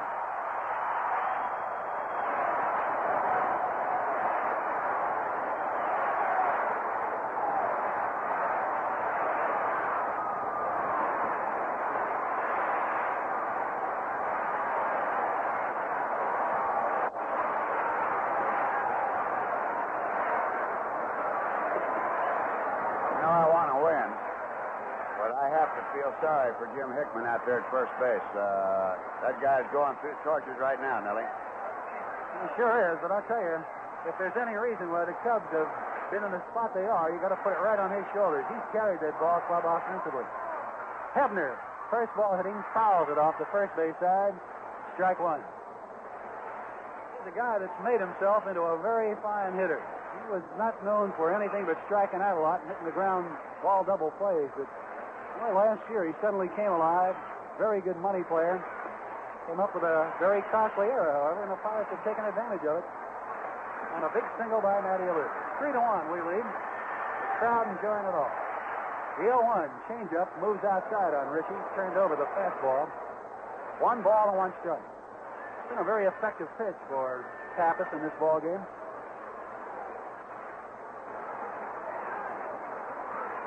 Well, these 2 runs will be unearned carries, but it doesn't matter. We have them. Fly ball to right. It's going to curve foul. Hey, Richie hit it sharp. Right down the right field line, curve. About 10 feet to the right of the foul pole. Larry Gura, who worked in the front ball game, the left-hander, is up and tossing down the Chicago bullpen.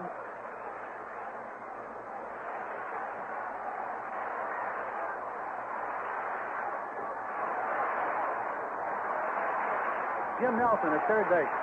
Matty Alou at second. Lead away. The windup. The 1-2 pitch. Fly ball left field. Giving chase is Williams.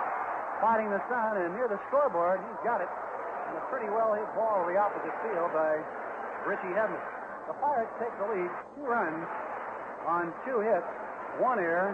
We strand a pair. And after 5 innings of play in the second and final game at Forbes Field, the Pirates now lead it 3-1. Most Pirate fans are beer fans, too.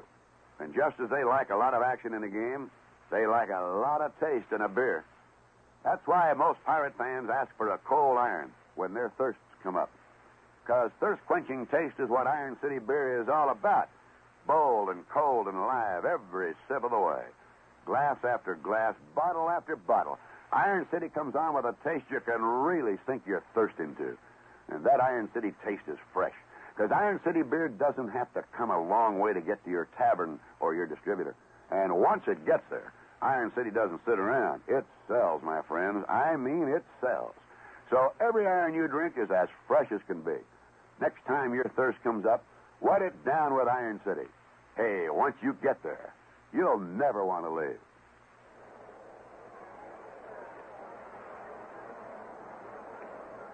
Well, let's see. Here in the 6th, Chancellor Wesley Posner just went to call Millie and say, I think I better stay for a while. I'll be a little late for dinner. And I said, why, she's got to be listening to the game. Fairly good group of cadets came out of West Point. The Chancellor was there. A fellow named Bill Powers, a great athlete in gymnastics, and now a financial wizard around here, Roland Catanella. And there were 3 other fellows that were rather well-known, Blanchard, Davis, and Tucker. They never knew a losing season.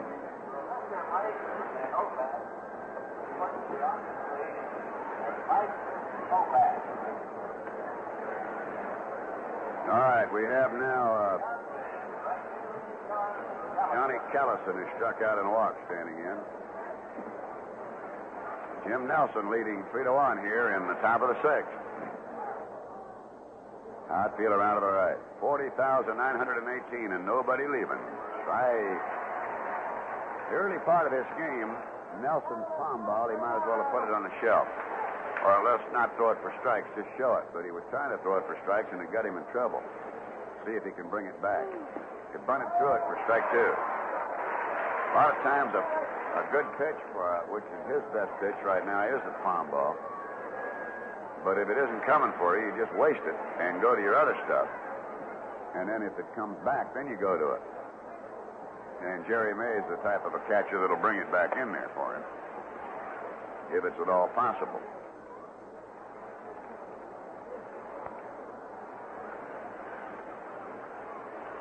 The 0-2 pitch. There's the palm ball pulled down to Mazeroski. The glove has him. On to Robertson, 1 out. John Callison retired, 4-3. The batter now will be Cleo James. He lined to left and was hit by a pitch. Following this game, we'll have everything going for the fans here.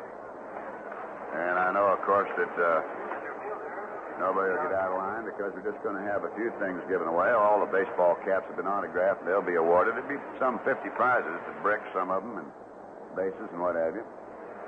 But this property here belongs to the University of Pittsburgh. And there's a strike, and Jehovah's Witnesses will be in here for a big conclave. That fine group will be in here, and then there'll be other things going on, and the University of Strike 2 has other plans.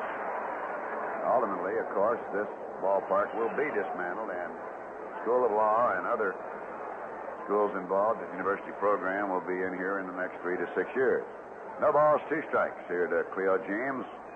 There's a fastball outside all the way to the backstop.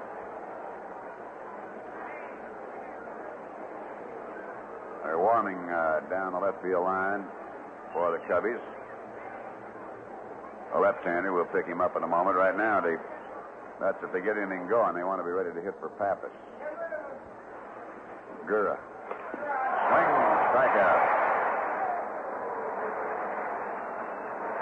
That's the second. Now here's J.C. Martin. He flied to left and he drew a walk. Pirates leading 3-1. Won the first game 3-2. First game ever played here in this park. Chicago won it 3-2 in 1909. And Honus Wagner, in that year, set an all-time high for stolen bases in the World Series against the Detroit Tigers and Ty Cobb. Foul back. The Pirates played in the first World Series, but not here. It was against Boston in 1903 in the first World Series ever played. My memory is they went 9 games. That is, it was a 9-game series. I don't know how long it went, but they would have gone best of 9. Here's the 0-1 to Martin. Foul ball off the sinker, 0-2. But that would have been then Exposition Park for the games that were played here in Pittsburgh between the Bo Sox and the Pirates. Then Mr. Dreyfus built this ballpark, and his son-in-law, Bill Benswanger, kept the rich tradition going. Bill wanted to be here today, but couldn't be. And he's one of the great pioneers in the game of baseball, Bill Benswanger. And he's not to be forgotten by all who are dear to baseball in this area. 1 ball, 2 strikes. Popped him up, and Hebner's looking for it. Alley bird-dogging in behind him, and he'll take it. Alley takes it, that'll retire the side. 3 up and 3 down, and we go now to the bottom of the 6th, leading 3-1. You know, it'll be pretty hard to try and predict a pennant winner this season. I have to admit the St. Louis Cardinals look pretty good. Our own Bucs look even better. And, of course, there are the ever-amazing Mets. But I have to say this, too. When it comes to predicting a pennant winner, well, that's something else. But when it comes to predicting a pennant-winning beer, there isn't any contest at all. Everybody knows Iron City Beer leads the league, been number 1 for a long, long time. And Iron City will stay on top. And there's a good reason why. Iron City's taste, bold and cold, alive every sip of the way. Glass after golden glass, inning after inning. Iron City comes on with a taste you can really sink your thirst into. So the next time your beer thirst comes up, wet it down with a winner. Try the taste of Pittsburgh's number 1 beer, Iron City. Hey, once you get there, you'll never want to leave.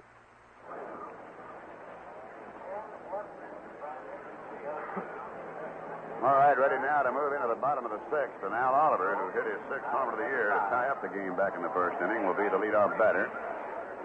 Then Stargell and Bobby Robertson against Milt Pappas. If we can take what DeRocher was doing in the 6th inning as an indication, this will be the last inning for Milt.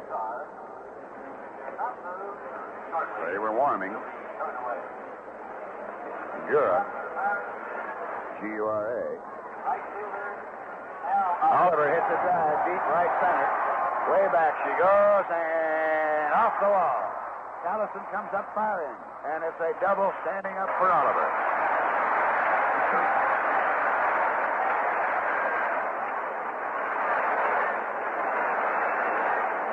That's the 4th hit he has 2 of them for 6 bases. And the batter now is going to be Willie Stargell, who's over 2. Fly to left and was called out on strike. Now Gura getting up again. And they indicate they're going to pitch here, of course, to Stargell. Milt Pappas with runner at second in Al Oliver. Stargell golfs a foul down the right field line, and our bullpen's scattered like a covey of quail. You know, Bob, if this keeps up, Gura may be in the ball game a little earlier than Lee would like to have him in there. Yeah, but he's going to try to get 3 outs if he can out of Pappas, as you and I both know, because he doesn't want to have to put him in and bring out another hitter. There's a drive hit very deep to center. James started in, now drifting back way out toward the monument. And he makes a strong throw, but Oliver has tagged and come over safely to third.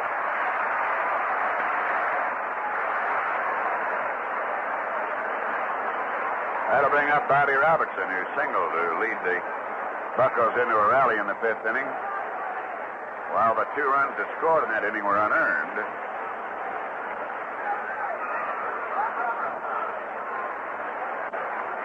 Due to an error. The Bucs nonetheless accept those. Now they bring the infield up, and Bobby taking a long look to Frank Osiak. They switched off Gura to a right-hander. Bobby Rodriguez. Outfield around to the left, infield is up. The pitch from Pappas, and there's a foul down the left field line. Way out of play.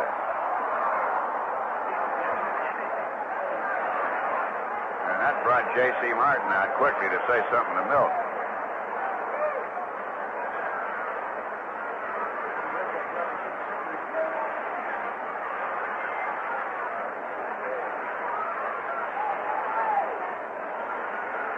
The Cubs don't want to make 10 the hard way, I'll tell you that.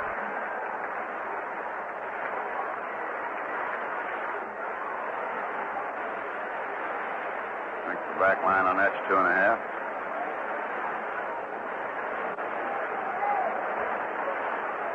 But we're going to try to make it that way for them. As we won 6 in a row, they've lost 9 in a row, and that's their season high. Make no mistake about it, though, Chicago is anything but out of this pennant race. Anybody has it locked up. It's going to be a bubble job right down to the very end. It's going to bubble your blood for you. Well, we come home to Three Rivers and we meet those Cincinnati Reds. Wow, we pitched to Robertson inside 1-1. I think I'd be getting my tickets for that one, 16th of July. Window 100 is going to remain open. You won't be able to get your tickets at Three Rivers Stadium. You'll get them at the regular outlets. Remember that, ladies and gentlemen. Don't write to Three Rivers. Write to Forbes Field. Come to Window 100, G.C. Murphy Store, downtown ticket office, Ticketron, any of those outlets. 1-1 pitch to Robertson, ball inside.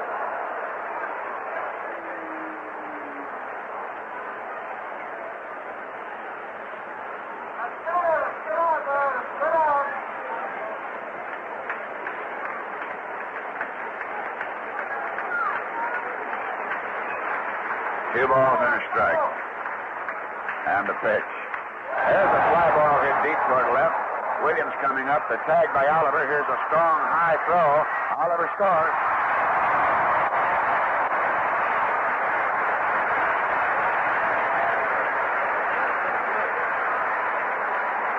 So it's 4-1.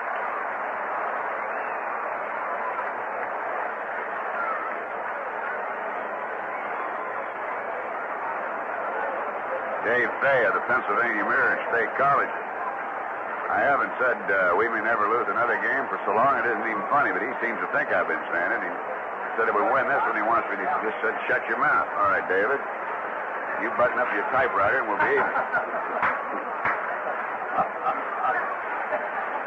Alley up. Here's 0 for 2. Ball inside. 1-0. Now, have either of you heard me say we may never lose a game? How long has it been? I know. It's the first time I heard you say it, and I think the last this year was down in Braden. That's right. I did it as a gag. Ball inside. 2-0.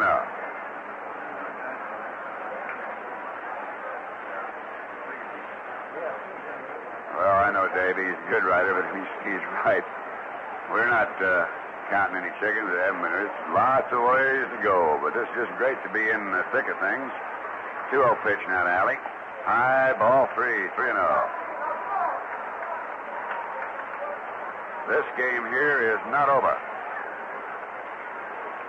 But we know one thing, it's the last game that will be played here. And I can say we may never lose another game in this park, and be right. 3-1. I believe I can say that. 3 balls and a strike. Outfield around to the right on Gene Alley. Pappas into the windup, the 3-1 pitch. Punched it foul, back up on the net.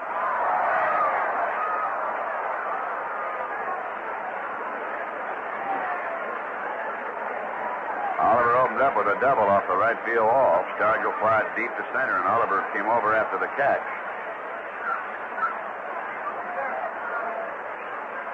And then Robertson scored him a rope to deep left. 3-2 pitch. Fly ball to right field, chasing Callison back, looking up in that murderous sun. Nice catch by John.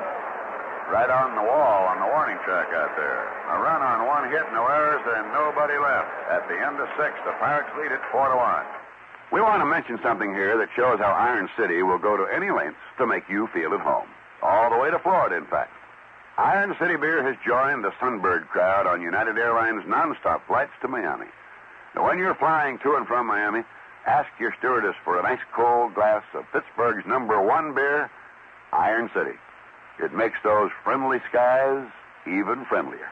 Iron City Beer, the beer drinker's beer.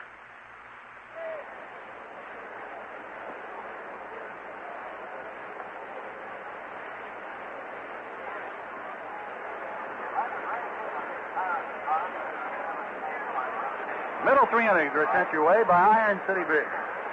Innings 7, 8, 9 will be brought to you by Colorful Pittsburgh Paint, a product of PPG Industries. Now, before we go to the 7th inning, the Pirates leading 4-1, let's pause for station identification on the Pirates Baseball Network. The nation's #1 pastime is on the world's #1 station, KDKA Pittsburgh. Listen to what we started.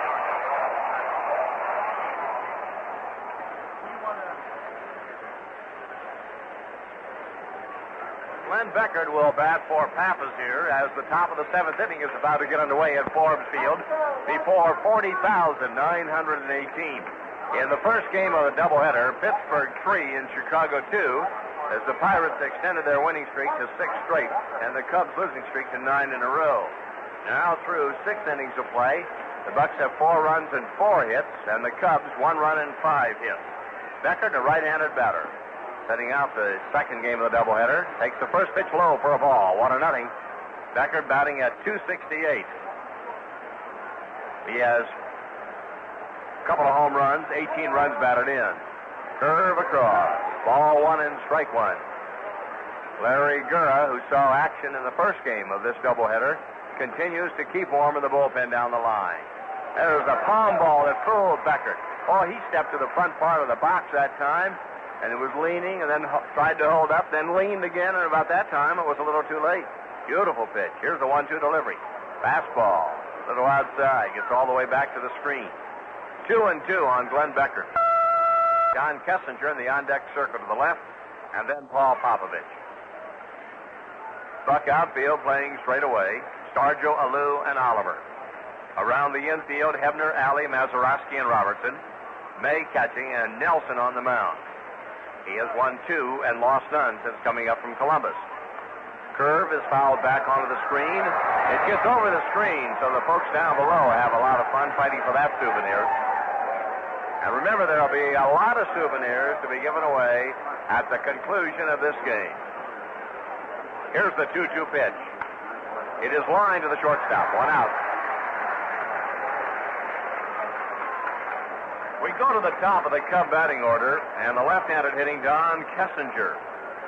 Singled and scored in the first inning, flied to right in the third, and singled in the 5th inning. In addition to this being the final game, this would be a wonderful 36th wedding anniversary for Jane and Tom Johnson. So congratulations to them, one of our Pirate owners and Secretary and Vice President of the Baseball Club, and it would be a great going away from Forbes Field, but an anniversary present for Jane and Tom.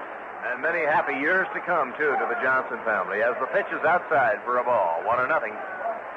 Kessinger, 2 out of 3 in this ball game. He was shut out in the first game, nothing for 4, so he is 3 for 11 in the series.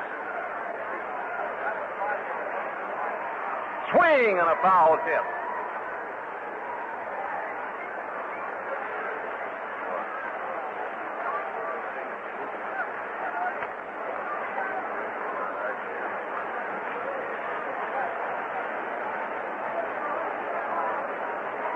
Here's the pitch. A little high for a ball. Kessinger, the batter. A slugfest underway in Chicago in the second game of a doubleheader. Wow. I'll tell you about it in a moment. There's a strike call. 2-2 on the batter. Minnesota got 4 at the top of the first. Chicago came back with 6 in the last of the first. 4-1 in favor of Pittsburgh here.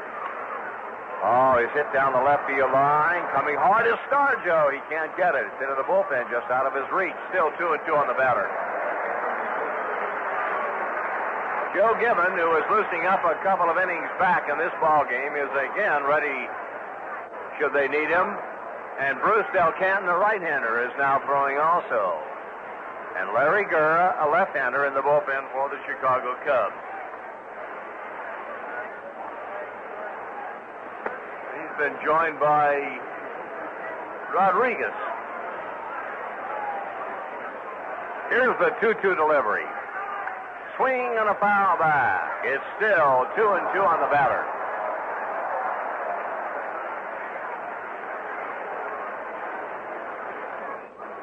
One out and nobody on. Boy, the folks are having a great time here this afternoon.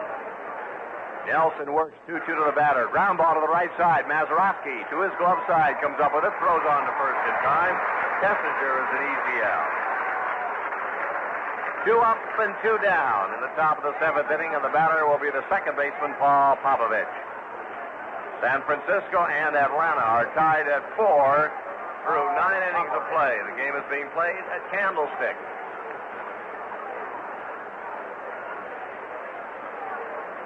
Popovich singled into right center field in the first inning, walked on a 3-2 pitch in the third and a slide to left. So he's 1 for 2 against Nelson.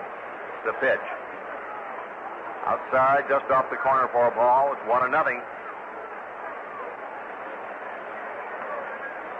Just after 6 here in Pittsburgh. Swing and a high pop-up. May coming down the line. So is Hebner in foul territory. Ritchie stays with it, looking into that brilliant sunshine, and he made a one-hand stab of the ball to retire the side. Nothing across in the Chicago half of the 7th inning. The Bucs coming into bat in the stretch half of inning number 7. The last time they'll do this tradition in this park, leading 4-1. Tired of listening in black and white? See what a difference a coat of Pittsburgh paint can make. What's going on? That spring willow green going on that microphone, avocado. Shouldn't you be painting on color television? No. People at home keep horsing with the knobs until they've turned apricot into banana. So you're asking them to imagine your colors. Until they can get into the Pittsburgh dealer and see for themselves, yes. Kill the rainbow. A rainbow on radio?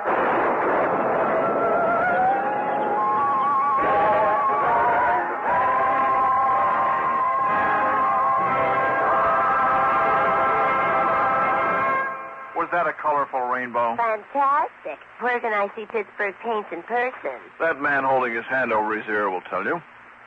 In Edna, your Pittsburgh paints dealer is Winchell Hardware, 346 Butler Street. And in East Liberty, there's a Pittsburgh Paint Center located at 1351 Washington Boulevard.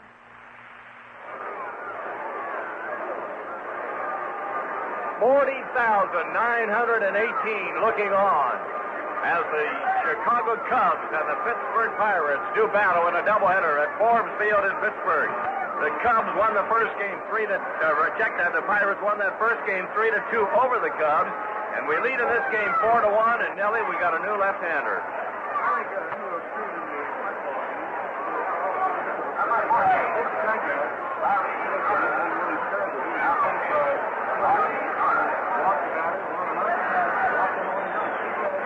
Effectively, a good off-speed pitch. First time we had a chance to see it. And May will lead it off in the home half of the 7th inning. Crowd beginning to settle back into their seats now. The left-hander ready to go to work. Curveball picked up the outside corner. Started it way out wide that time. Broke it in on the corner, and it is 0-1 to Jerry May. May has flied to the right fielder and struck out in 2 trips against Pappas in this ball game. Milt worked the first 6 innings. There's a curve across. No balls, 2 strikes. Continuing to have action in the bullpen for Chicago. Jim Colburn now throwing. Ball got away from the bullpen catcher, and the home plate umpire spotted it and called time. In the outfield for the Cubs in the second game, we're looking at Williams, James, and Callison, with Sano, Kessinger, Popovich, and Hickman on the inner defense. Pitch in close to May. 1 ball and 2 strikes. Hyatt caught the game yesterday in the first game of the doubleheader. J.C. Martin working behind the plate this afternoon. Here's the 1-2 pitch. In close for a ball, and it's 2-2 now. Mazeroski in the on-deck circle to the right, due up next. And the third man up in the inning will be the pitcher, Jim Nelson. May waiting on a ball, two, the strike two delivery. Here it comes. He takes low for a ball. So after getting ahead of the right-handed batter, no balls, two strikes, the string has run out.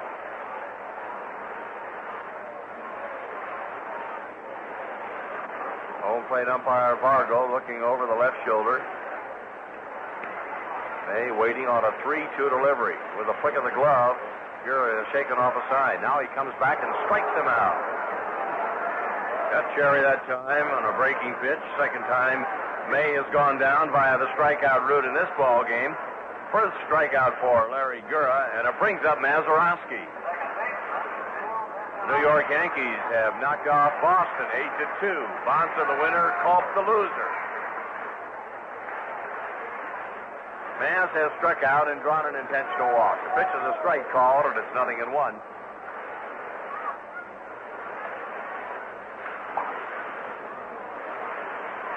The pitch.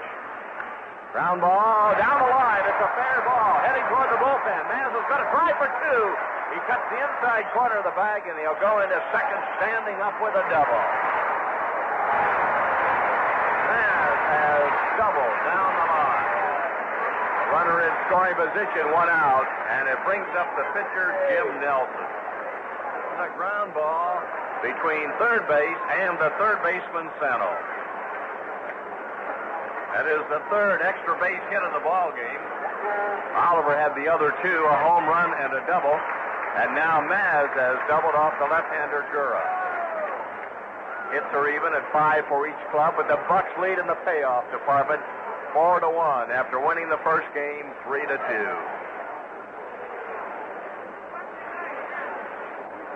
And remember, after this ball game, then the club will go on the road and tangle with the New York Mets, beginning a 3-game series tomorrow night at Shea Stadium in New York. So look at second, the pitch. Curve low into the dirt. Ball one, no strikes. Oberon continuing to throw in the bullpen. The bullpen catcher is wearing a mask. No activity in the Pirate bullpen. Jim Nelson waiting on a ball one, no strike pitch. The look to second. Here it comes. Hits the ball outside. 2-2. Frank Osiak looking into Nelson, and Nelson steps out of the batter's box for a moment to be sure that he has that sign correctly. Checks again. Now steps in. Don Leppert coaching at first. Shambles are beginning to lengthen here at the stadium, reaching the home plate area now. Fastball is over from the left-hander. 2 balls and a strike. Bucs scored a run in the first, 2 in the fifth, and 1 in the sixth. For 4, the Chicago Cubs scored a run on 3 consecutive hits to get the ball game underway. Since then, Nelson and the Pirates have been in command. The 2-1 pitch. Swing and a foul. The ball will get back into the seats over here to the right.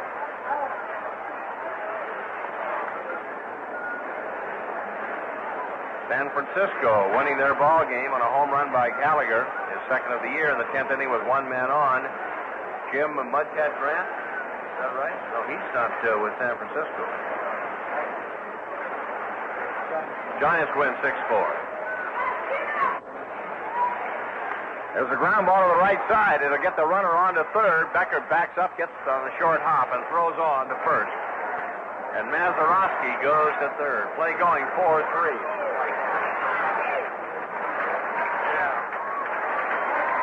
Here is Alou, and a fine ovation for Mateo Alou, who, with the bases loaded, singled into right field in the 5th inning to drive in a couple of runs.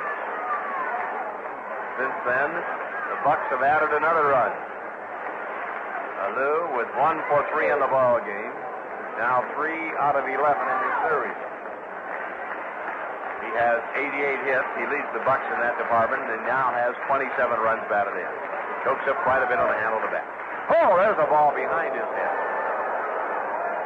That ball slipped from the left-hander Gura, and it went behind Matty. And the catcher Martin had to move quickly to the right to get to that ball. Ball one, no strikes. The left-hander's pitch. Low into the dirt. Lou was ready to offer it, and I don't know whether they went around or not. He did. Powell chipped the ball. He got down on it, just like hitting it off a golf tee that time, then tried to check up on it, looped his swing back, tipped the ball. It's ruled 1-1 on Lou. Outfield toward left and not very deep. The 1-1 pitch. He's going to drag it. They're going to try to squeeze him home. The throw is in time. That brought the pitcher off the mound. And his throw to first nipped Lou. The play going 1-3 to retire the side. In the inning, no runs, 1 hit, no errors, 1 man left. At the end of 7, Pittsburgh 4, Chicago 1. Pittsburgh Paint presents The Breathing House.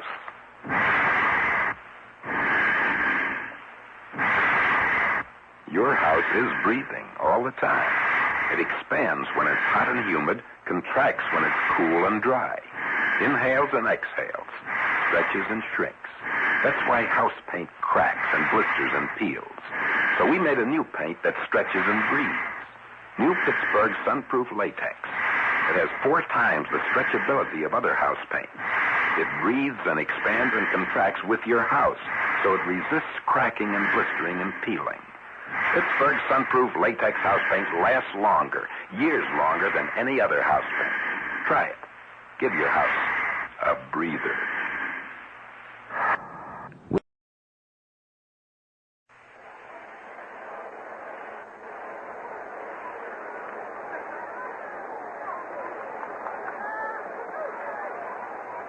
$40,918 at Forbes Field for the final game, and Bob, there's a guy sitting down here that made history here, and this ballpark is synonymous with his name, isn't it? Yeah, he made it easy as pie. His last name, I guess, has to be Trainer, doesn't it? Right. Sure good to see him up and around and know that he's hale and hearty. I think it's quite an honor that this field would produce 2 players. It didn't produce, but saw 2 players that were unanimously selected as the all-time greatest players in their position. Trainer, who's here now, played third, and, of course, the late Honus Wagner, who played short and is adjudged by many as the greatest player of all time. Yeah, it's good to see Pie out at the ballpark again. He's recovering from an illness. Billy Williams, who's had 2 hits and 3 times at bat, steps in. Fastball by Jimmy Nelson is just outside, ball 1. Pirates leading 4-1. We won the front game of the doubleheader 3-2. 6 more outs to go in this ballpark. Line drive, center field. And Lou will play it on about the second hop, holding at first base, Billy Williams. Another well-hit ball by Williams.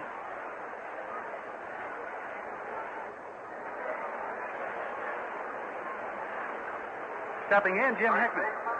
He and Williams have been about it offensively for the Cubs in this series, and I guess for almost a week, too, although Williams had some sort of a slump prior to coming in here. This big guy was on a force play, fly to center, intentionally walked back in the 5th when Nelson pitched out of a tough jam. The bases loaded, got Santo to hit into a double play.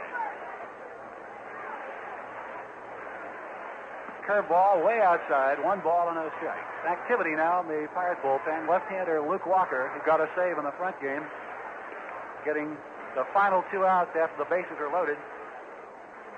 And right-hander Dave Justy, who picked up the win in the front game.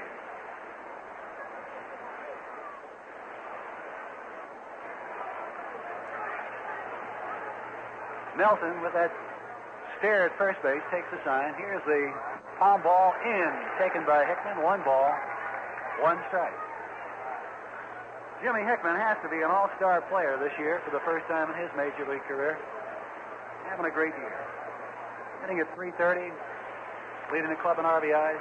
Palm ball, taken, foul tip. Tried to get the bat out of there, couldn't make it. And the count now, ball and 2 strikes.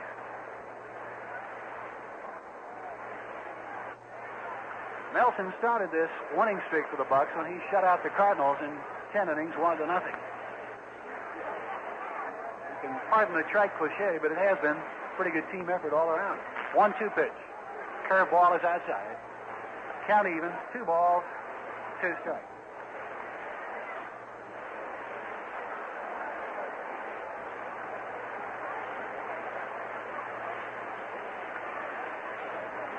Hebner deep at third. Now it's 5 feet off the line. 2-2 pitch.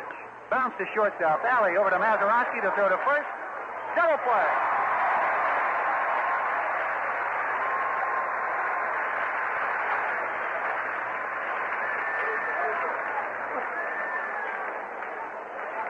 That's the third double play in this ball game. That's the second. It's Alley and Mazeroski has turned over.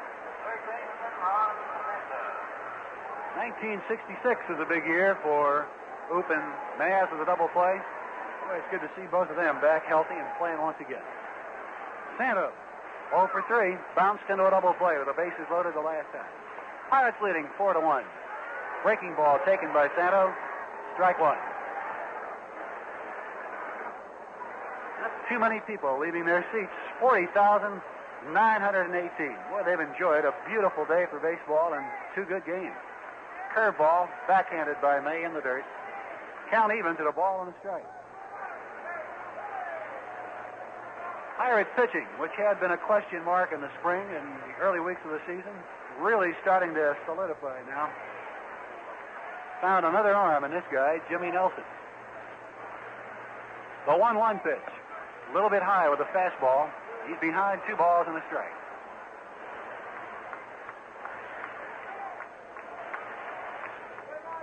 Got to give Don Osborne a lot of credit for the confidence he has in youngsters and installs in youngsters.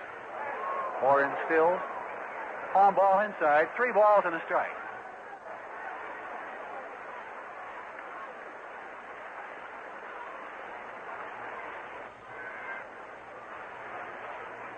Three-1 delivery, just a little bit low, and that walks to Santo. For Jimmy Nelson, that's walk number 5. Nelson would have to confess that this is not his best ball game, but they've only scored 1 run, Bob. That's right. He's been running through some raindrops. I remarked a little earlier, Nellie, while you were out getting a sandwich, that I felt his palm ball wasn't doing what he wanted it to do. When he got Mays on the strikeout the first time he came into the biggies, and then got McCovey to go to the double play, and then the next time out against the Dodgers, it stayed with him and stayed him out the next time, and he won the ball game. It seemed to me that so far this early part of the game, anyhow, his palm ball wasn't where he wanted it. Then he seemed to get it back for a while. Now it seems to have deserted him again. The kind of a guy, though, we mentioned before, that just doesn't know when to give up. He's going to battle you right to the end. A very good competitor, and that's something you have to be an outstanding pitcher just to make it the big league. Robertson will play behind Santo at first base. 4-1 is the score. The Pirates leading. Top of the 8th. Callis in the batter. Fouls one back on the screen. Well, he had a good ball to hit that time. A little bit annoyed that he didn't poke it. Callison struck out, drew a walk, and bounced to Bill Mazeroski in 3 trips against Nelson. Cubs were able to get only 6 hits in the front game. Chopping ball to second. Mazeroski on 2 hops, the first, and that retires the Cubs. No run. 1 hit, no errors. They strand 1. We go to the bottom half of the 8th. The Pirates lead it 4-1. Commercial, right? Right, and it's good news about the great Plymouth Duster. You know, Plymouth sales are soaring in this area, and this Duster is one great reason. Once you've seen it, you'll know why. Small enough, yet big enough, just about says it. This is what it says. Duster seats 5. Now, if you've been looking at small cars, you know that's room for 1 more person than most mini cars seat. And look at the trunk. There's room for just about anything and everything you'll ever want to take along. Power, you say? Well, power we got. More power than most mini cars. Power you can use on freeways. Power to make that vacation drive a breeze. And if the little lady talks style, show her Duster. Inside, outside, all around the Duster, you'll never find anything that looks like a mini car, except the price. Duster, priced like a mini car, built like a lot more. There's a Plymouth dealer near you. See Tom Crockett, AC Motor Sales in Irwin. Or Merle or Jim at J.M. Beatty Automotive in Eau Claire.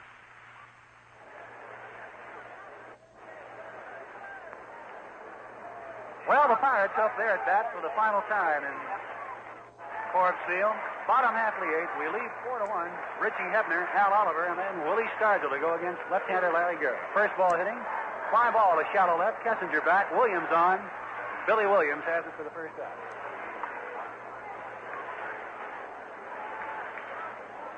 Well, the way it stands right now, Al Oliver moving in. And what a hot bat he's had. He has hit the last home run in Forbes Field. Getting a fine hand, too, much deservedly so. Well, this guy's done a great job, as we mentioned. Moved out of first base by Bob Robertson. Went into the outfield, and what a job he's done. It's an off-speed pitch, foul, off the end of the bat, down the third base side, strike one.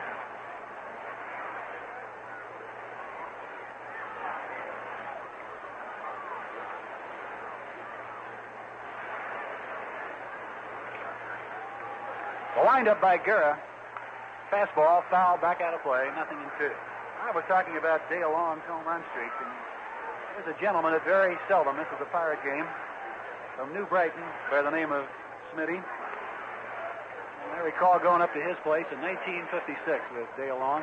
Fly ball to left to right field. Back is Callison near the wall, and he has got it for the out. That ball almost identically the same spot with a home run and the previous double one. Oliver has that spot pretty well lined up. 2 up and 2 down. The gentleman had Dale Long right down to his place in 1956, gave us a toaster, and that thing still works. I'm glad I am, too. Stargell off the pitch, fly ball to left field. Drifting back is Billy Williams, and he runs it down. An easy inning for Larry Gurra. 3 fly ball outs, no runs, no hits, no errors, and none left. We've completed 8 innings of play, and the Pirates lead the second game 4-1. Your next car, what will it be? Well, if you're on a budget, you could settle for a nice little compact, nice and small, nice and cheap. But what if you're the luxury type and still on a budget? Then you're in trouble unless you see your Chrysler dealer. That's right, Chrysler. Because right now, a full-size Chrysler Newport is priced only a few dollars a month more than a Ford LTD or a Chevy Caprice comparably equipped. And that's a loaded Chrysler Newport. A 4-door sedan with a big 383 cubic inch V8 engine that uses regular gas, power steering, automatic transmission, radio, fiberglass belted white sidewall tires, torsion bar suspension, and more. Chrysler Newport. That's luxury. That's value. That's your next car waiting for you right now. And there's a Chrysler dealer near you. See Andy Gregg or Carl Sobek at Gregg Motor Company in Clareton, or Phil Detweiler at Phil Detweiler Motors in Masontown.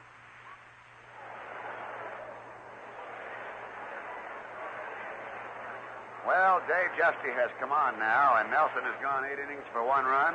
He can win, he cannot lose. Justy can pick up a save. He was the winner in the first game.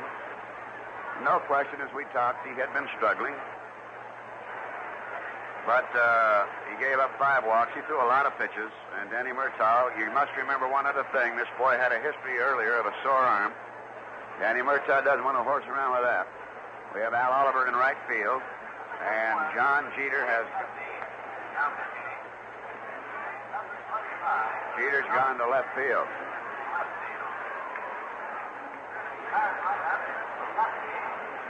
Justy will go to Cleo James.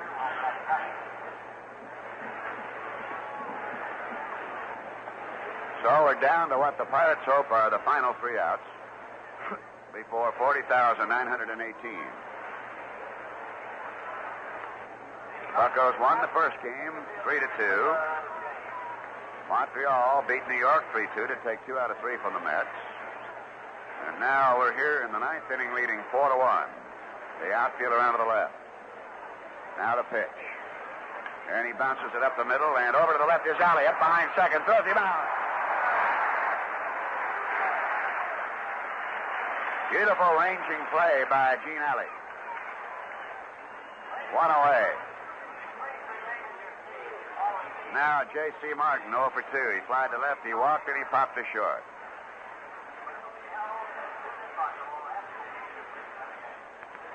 Pirates leading 4-1. The outfield playing J.C. Martin straight away. Now the pitch. Ball high. Years ago, the gentleman that started me broadcasting baseball, the late Rosie Rosewell, opened up Forbes Field broadcasting. And now, it looks like we're going to close it down. 1 ball, 1 strike.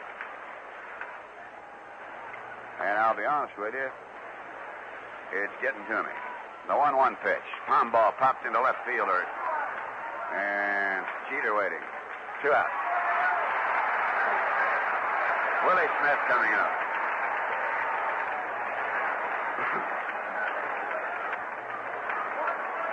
"61 years, almost 5,000 baseball games.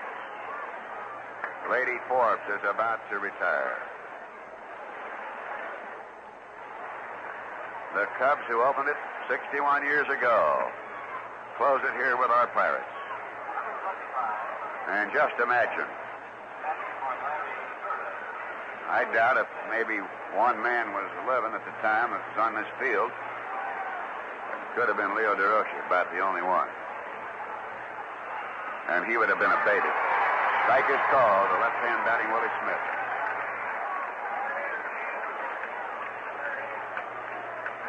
There isn't an umpire here that could say that. Foul back, strike 2.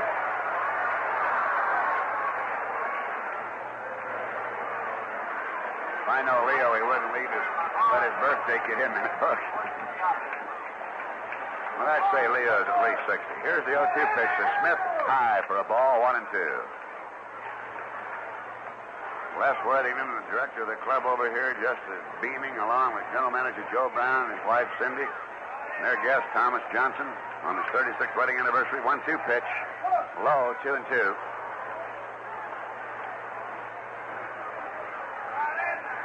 Two balls, 2 strikes, 2 out, 4-1 Pittsburgh, top half of the ninth.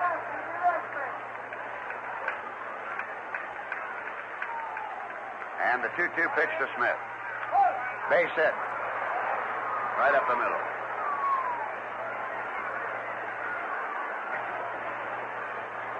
Number 7 brings up Don Kessinger. He singled and scored the Cubs' lone run. He flied out to right field in the 3rd. He looped the single to left in the 5th. He bounced out to 2nd in the 7th.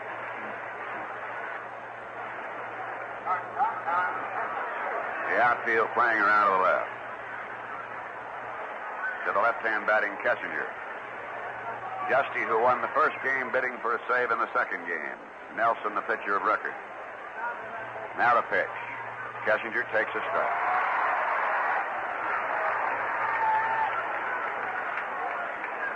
About 25 years from now, 300,000 people would have been here at this game. It always is that way. Pitch high, ball 1, strike 1. Fitting that Al Barlick, the senior umpire of the National League, would call the balls and strikes in the first game, that Eddie Vargo, born and reared in Butler, Pennsylvania, who spent many a pleasurable hour here as a spectator, umpires the last game. 1 ball, 1 strike. A high chopper over the mound, going over for it is Mass. He got it. It's all over. It's all over. 61 years. And the Buccos receive a standing ovation. They close it out. And the Cubs go down to defeat. No runs, 1 hit, no errors, and 1 left. Pittsburgh takes the doubleheader, 3-2 and 4-1. Pardon me, sir. I notice you're painting your house. Yes, I'm painting my house. With Pittsburgh Sunproof, the new latex house paint that fights discoloration from air pollution. Well, that's what they claim. Air pollution quite a problem in this city, is it? You kidding or what? I wonder if you'd mind slipping off that gas mask for just a moment. We're not picking up too clearly. Oh, yeah. Okay. Well, just for a moment, though. Now, that's better. Sunproof from Pittsburgh not only allows your house to stretch and shrink with extreme hot or cold weather, it has also been developed to fight mildew and the ravages of air pollution. Can you hurry it up, please? As air pollution from automobiles and industry increases in the 70s, isn't it a comfort to know that your house will continue to look great longer when it's painted with Pittsburgh's new Sunproof? It's a kind of a comfort, yeah. Good luck to your lungs in the 70s, but at least your house will look great. In North Hills, your Pittsburgh paint dealer is John Rogers. North Hills Village Shopping Center, McKnight Road. In Mount Lebanon, there's a Pittsburgh Paint Center located at 316 Castle Shannon Boulevard.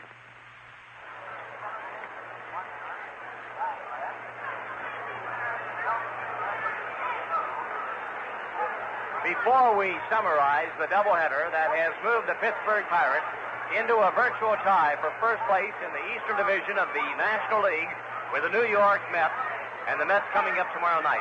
Let's pause for station identification along the Pittsburgh Pirate Radio Network. Fielding everything. Open mic with Mike Levine, 6 to 9 p.m.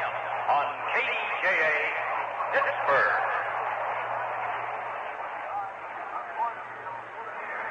In the first game of a doubleheader, the Pittsburgh Pirates, who were gone on to win 2 games, picked up a 3-2 victory to extend their winning streak to 6 in a row and to move a half game at that stage of the day closer to the league-leading New York Mets. In the first game, the Pirates had 3 runs, 7 hits, and no errors, and for the Chicago Cubs, 2 runs, 6 hits, and 1 error. The winning pitcher in relief was Dave Justy. His record 4-0. The losing pitcher for the Chicago Cubs was Billy Hands, and his record dropped to 9-7. It was a great first game for the Bucs to win as they extended their winning streak to 6 straight and the Cubs' losing streak to 9 in a row. And then in the second game of the doubleheader, the Chicago Cubs greeted the young right-hander Nelson with 3 consecutive hits. There was action in the Pirate bullpen, and the Cubs had a 1-0 lead. In the last of the first inning, Al Oliver hit his 6th home run of the season to tie the game at 1. Then in the 5th inning, the Pirates went on top with a couple of runs, added another run in the 6th inning, 4 runs, 5 hits, and no errors for the victorious Pittsburgh Pirates, and for the Chicago Cubbies, 1 run, 7 hits, and 1 error. The winner in the second game, Nelson, his record is now 3-0, and Justy was credited with his 11th save of the season. The starter and loser for the Chicago Cubs was Pappas with a record of 2-2. 40,918 jammed Forbes Field for the final game to be played in the history of this park. It all began in 1909, and in that year, the Pirates went on to win the pennant and to win the World Series. And now they close it out with a sweep of the 3-game series from the Chicago Cubs and moved within a virtual tie of first place in the Eastern Division. New York lost today. Their record is 38-33. The Pirates, by winning 2, now 40 victories, more than any other team in the Eastern Division. They have lost 35 times. The percentage for New York is .535. The percentage for the Pittsburgh Pirates is .533. Nellie, this has been a grand and glorious day. I know how Bob has felt beginning his broadcasting career here. Your pitching career was right out there on that mound. And before you do close it off, I'm sure there must be a goosebump or two along your arms and down your back, and maybe a sad note in your voice and a tear in your eye. Well, not really, not a tear in my eye, but you get a little nostalgic about these moments, I'm sure, and I got more goosebumps during the ball game because this ball club has kind of attracted a lot of enthusiasm, or brought some enthusiasm back to Pittsburgh and the sports, and I'm happy to see that. But as far as my pitching career, it was brief in the big leagues. I won my first ball game here, and it's something I'll always treasure. You can't take it away from me. It's something you dream when you're a little kid, a chance to play in the big leagues. And you always remember the first one you ever won. It was right here against the then Milwaukee Braves. Old Lang Syne was being played, and players are now bringing their baseball caps out, and they're getting a huge response here, Gene. It's a real heartwarming thing. The fans are enjoying it, and I think the players are too. And it's 7 in a row now for the Bucs. That's right. Momentum is a wonderful thing. I think Roberto's ovation would be something that the folks along our Pirate Network would like to pick up as each player has autographed his baseball. That is Roberto Clemente. That was for Clemente. Bill Mazeroski lifted a few pretty good cheers, too. Well, Nellie, along with everything that goes with the winning of the doubleheader and the closing of Forbes Field and all, you can't say, well, that's the season, because the players leave tomorrow morning. We go into New York, and they begin a road trip against the New York Mets. Monday night, Tuesday night, Wednesday afternoon, Thursday afternoon and Thursday night will be a day off. Friday, Saturday, and Sunday in Chicago. Monday, Tuesday, and Wednesday along in Philadelphia. And then Thursday, Friday, Saturday, and Sunday in St. Louis, all before the All-Star break. So they have a lot of work cut out for them yet. I'll tell you, the next 6 days are going to be real big ones for this ball club in Shea Stadium. And, of course, then the weekend series with the Cubs. They'll want to come back. This ball club is a good ball club, Chicago. They're not beaten. They're going to bounce back. It's too early. Their pitching's a little bit hurting right now, and they're not hitting. But every ball club goes through that. We've got momentum, and they don't. But it's going to be a very interesting road trip, and we'll be most happy to bring it to you. Well, I guess we'll wind it up from Forbes Field. It's been my pleasure to sit along Bob Prince for 4 years, and this year to sit along with Gene Osborne. And that winds up our Pirate broadcast for today and forever from Forbes Field. We'll be back on the air tomorrow at 8 o'clock from Shea Stadium when we take on the New York Mets. Now speaking for Bob Prince, the gunner, for Gene Osborne, a good old trusty engineer, George Cleve, and our loyal statistician, Radio Rich, Nellie King saying so long for your colorful Pittsburgh paint dealer, where you can select from a rainbow of colors.